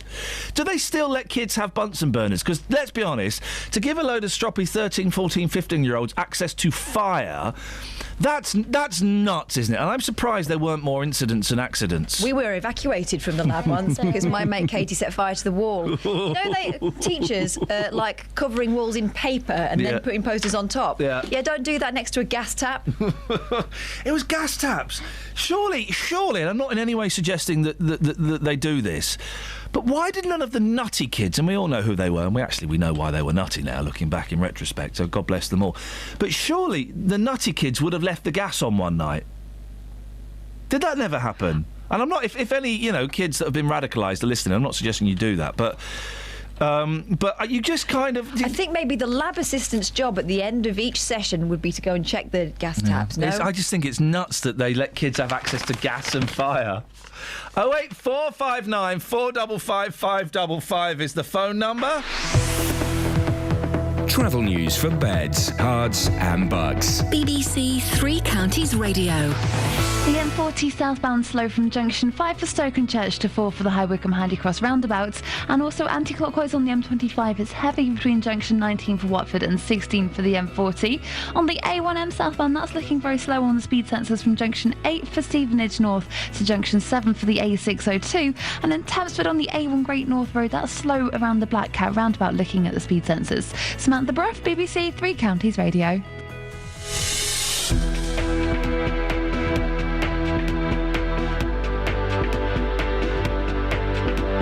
Thank you very much. 8:46. It is Tuesday, the 7th of April. I'm Iain Lee. These are your headlines on BBC Three Counties Radio. The former Prime Minister, Tony Blair, will enter the election fray today with a speech in his former Sedgefield constituency. Animal rights campaigners in Hertfordshire are calling for an end to travelling petting zoos after a weekend event was cancelled. And the major Easter rail improvement works at Watford have been completed on time and lines are open as normal this morning. Let's get the weather. Here's Kate. Beds, Hearts and Bucks weather. BBC Three Counties Radio. Good morning. It's another beautiful day across all three counties. Some blue sky and sunshine, perhaps a little bit of cloud, but we're still going to get the sunny spells through the afternoon. The wind is light and a maximum temperature could reach 17 Celsius. Overnight, it's a repeat of last night. Clear spells, temperatures tumble. We're looking at perhaps a patchy grass frost first thing tomorrow morning and a bit of mist and fog as well, but that will lift fairly swiftly once the sun rises on Wednesday morning. And then it's a day of sunny spells again and similar temperatures, and that's your forecast. Thank you, Kate. If you've missed any of the programmes here on BBC Three Counties Radio, you've missed things like this. Now, this week, Muslim scholars launched a digital magazine to fight radicalisation on the web by extremist groups. Here are the times right now, one of these great classics called Miss Grace. But there is a way you can hear it all again. Here's the menu for today. Chicken and chorizo jambalaya, perfect tart tatin. bbc.co.uk/Three Counties Radio. Why is this number of IVF rounds so variable depending on your postcode? Zayn Malik leaving One Direction. I know a lot of people were upset by it. Allowing you to listen to what you missed. Let's start at the beginning then. How does someone become abducted by their mum age 2? bbc.co.uk/Three Counties Radio. Call 08459 455 555. BBC Three Counties Radio. Let's have some texts, please, Catherine. I've got some bits and pieces we can look at in the papers. If you want to give us a call, kids science, what have you eaten that you shouldn't eat? And, well, you know us here, anything you fancy, really. There's kind of a hangover, isn't there, after a long weekend like this? In some cases. For some people, but there is always a hangover where things are... Was that a reference about Kelly? Yeah. Yeah, I thought so. It takes a while for everyone to kind of get back into the mood. And so it's half-term for kids still. To be honest, the news isn't pulling its weight. No. Well, all it is pictures of politicians in jumpers or, looking really pleased. And they look like... Yeah. Daily Mirror, page 9. Gosh, don't look at it. You can't unsee it. They're all wearing the same jumper, aren't they? Anyway, Janet in Cheshunt says, not only did we have Bunsen burners, but we also had little asbestos mats to stand them on. Oh, yeah, we had asbestos. Well. And I remember we would dare each other to lick it. Oh, you... I've licked... but it was the good asbestos. It was all tightly compacted. Well, Janet's was frayed, she says. Probably not best. Oh, dearie me, yes, OK. Aid wants to go back to... Well, he doesn't want to go back to it. He sent this through when it was something we've been talking about recently. Now we've not been. But I think we should read this out anyhow. Yeah, go. Zoos, farms and eating animals are all forms of exploitation. Yeah. How strange it is to teach children to respect animals and not harm them when we needlessly kill billions of them for food. No, it's not needless, mate. I'm hungry. That is also destroying the planet and our own health. No. Speciesism is just as bad as racism, sexism, and homophobia. No, it's not. That's a nonsense. Yeah, of course we're exploiting animals. But, and I was a vegetarian for 26 years. I've been a meat eater for just over a year now. And meat wins. Meat wins, hands down, man. It's so nice, and there's still so much. I had soft-shell crab the other day. Oh yeah. What do you think? Ooh, I thought it was nice. But you don't like tuna. I don't taste the tuna. It tastes the crab. Oh, it was nice. Oh, what did it taste like? It's just fish. What kind of fish? Tuna. No, it just tastes like... No, he's wrong. He's wrong on pretty much every level. It's important for kids to know where their food comes from. That's why you should take kids to farms and stuff. And we've never shied away telling our boys that is what have you got there? Lamb. What, like the animal lamb? Mm. Yeah. Never shy away from them because what's the point? We had lamb on Easter Sunday, and my eldest daughter asked me what we were having for tea. Beautiful. I said lamb. She went, "You can't do that. It's Easter." Yeah. I went, "Oh, actually, you're right. Yeah. There'll be a flipping massive rabbit in the back garden later on. Maybe we should have some of that." Yeah, beautiful. It's nature, isn't it? It's nature. It is. I've had rabbit. It's very fiddly. Well, you try and pin those things down. It is. But yeah, I give the kids all the facts, and if they decide they don't want to eat meat, beautiful. Then I will, good for them. I'll support them all the way. I was thinking I may go back to being a vegetarian at some point, but right now I'm enjoying meat. As long as you're enjoying yourself. I'm enjoying myself. Told you the rabbit was playing football, Kelly. You may not have heard. Did I tell you my rabbit was playing football recently? No, tell me more. Rabbit's been playing football recently in the back garden. A lot of fun. We've been enjoying that, me and the boys. What face did I do when you told me that story? I don't remember. Did that face? Said, is it playing football though? No. Turns out it's humping the ball.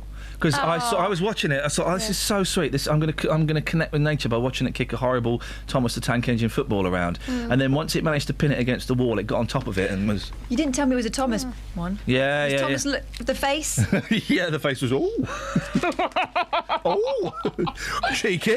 But I love your response to that is to think about getting him castrated. Why don't you just let him have the ball? No. Maybe write his name on it so no one else touches it. I like to play with that ball. Well, so does he. Okay. Do you want another text? Yeah, give us a text. What total tosh from Todd trying to ban the petting zoos? How come if you go to Stevenage, right next to the town centre, there is a duck pond that the wild ducks approach people for feeding? Admittedly, most time you're not petting them, but they have no problem coming up to people. Domesticated ducks have no problems being touched, says Matt in Hitchin. And petting zoos are good, says Lynn of Hemel. RSPCA always checking up at events. I care deeply about animal welfare, but animal rights extremists often go too far. Well, I don't know if that gentleman. The name. I don't know if that gentleman was an extremist. No, I think I do feel a bit bad that I may have given him a hard run. I was trying to be fair and equal, and I don't think I necessarily was. But I think he just cares passionately about the welfare of animals, and you can't knock that. Well, maybe you can. I choose not to knock that. I just think with petting zoos, he should go and see a few more petting zoos because some of them I think are brilliant. Before he absolutely makes his brilliant. Mind up. Yeah, and I don't like zoos. I won't if my wife's taking the kids to zoos, I won't go. I'm no interest at all. I think they're horrible Victorian places that we don't need anymore. And aviaries as well. I hate aviaries. Oh, you go and see a sad owl sat in an aviary. Flipping heck. But petting zoos. Jerry's on the line. Good morning, Jerry. Good morning. We are the Ovaltinis, little girls and boys. Make your request, we'll not refuse you. We are here just to amuse you. Would you like a song or story? Will you share our joys?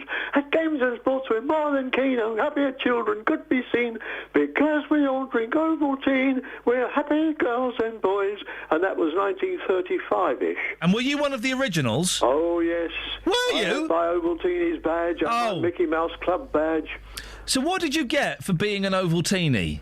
Oh, all sorts of things. Bullied? Yeah, no. And what was it? Was it a radio show? Yes, it was on Radio Normandy. Blimey. And it was just kids singing songs? Well, yes, and there were stories and all sorts of things. And did you have to send off to become a member? Yes, I seem to remember that, yeah. See, this is the thing, Jerry. Kids now, if they want to become a member of they don't really even get clubs anymore. If you want to join something, you go on a Facebook page and click like, and that's it, you're in. Whereas back in the day, I'm old enough to remember, you had to fill in a form, you had to get a postal order, or persuade mum and dad to write you a cheque, you had to put it in the post, and then every day for the next 3 weeks, you're waiting. Has it come yet, mum? Has it come yet? And there's kind of that anticipation. And when that Dennis the Menace wallet and fan club pack came through, you treasured it. Yep, true enough. Jerry, listen, thank you very much indeed. I had that. But it's true, that thing of filling in the form and or you didn't sometimes.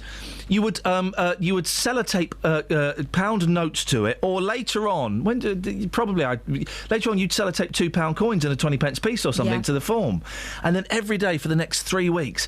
Has the postman been yet? No, nothing for you. That's the only club I was in, the Dennis the Menace fan club. I was Dennis the Menace, and I was Dandy as well. Oh, really? Double agent. Pietist Club. Yeah. But kids don't have that thing of writing and waiting for something, writing off and waiting for something to come. They just go on Facebook and click like or follow on Twitter, which is fine because you get the instant connectivity. I'm not necessarily knocking that, but the anticipation and something physical coming through the post. Yeah. I miss the fact that you don't get fan clubs for bands anymore, where you get 4 newsletters a year with an update on the bands. You get a photograph with a photocopy of their autograph on it. You don't get that. Although you kind of do. Where? Mailing lists. Yeah, but it's impersonal. Yeah. My sister used to be... Fan clubs run by an 18-year-old girl from her flat in Huddersfield. My sister used to be in a Take That kind of thing, right? Tribute band? No, it was... What's your machine? Mark Owen?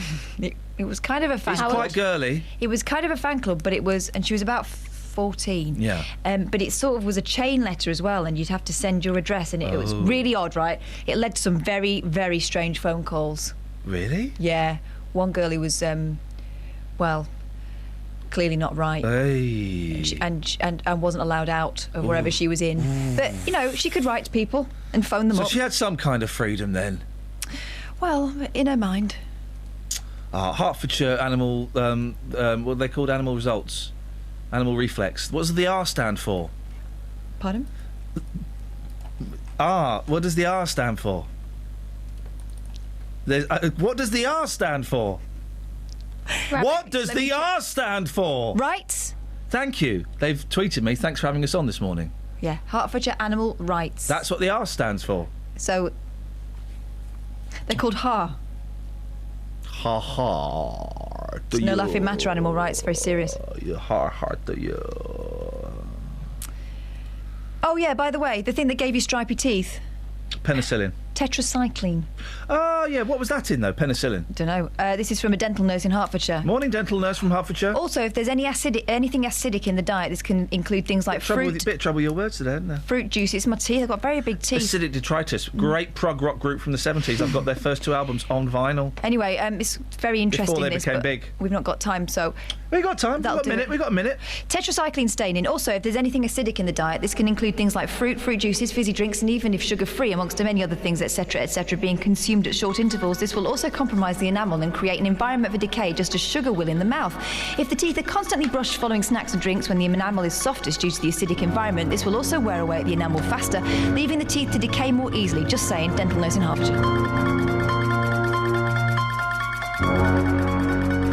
No, it turns out we didn't have time for that, so that's a real shame. I've not said this. Have you seen the fella on the motorway? What do you want? Salty Play-Doh. Emma in Welwyn Garden City ate that. She shouldn't have. Play-Doh, it just looks and smells so delicious. I haven't got time to tell you about the fella doing 85 miles on the motorway, 85 miles per hour on a busy motorway. It's like a van, and one of the passengers gets out and sort of leans out. Why? Just for a laugh. He's going to lose his job, though. Yeah. A workman leans out of a van doing 85 miles per hour on a busy motorway. Hang on a minute. The picture was taken by another driver. From which side? Sorry? Our side. That's it. That's your lots. Let's get the trav. Travel news for beds, cards and bugs. BBC Three Counties Radio. On the M40, it's still busy southbound from junction 5 for Stoke-on-Church to 4 for the High Wycombe Handy Cross roundabout, and it's busy on the M25 anti-clockwise round junction 19 for Watford. On the A1M southbound, it's looking very slow from junction 8 for the A602 to 7 for Stevenage South, and in Milton Keynes, looking at the speed sensors on the A421 Standing Way, it is looking very slow now through the roadworks at the Kingston roundabout, and on the trains, the 904 service from Milton Keynes Central to London Euston is delayed. Samantha Bruff, BBC Three Counties Radio. Thank you very much, Sammy. So today we've had petting zoos, we've had six-packs. Could combine the two, make it more interesting for the mums and some of the dads. I'm just saying, that's all I'm just saying.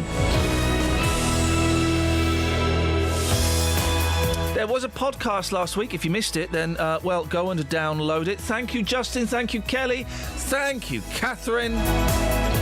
Back tomorrow at 6. Until then, from us, ta-ta.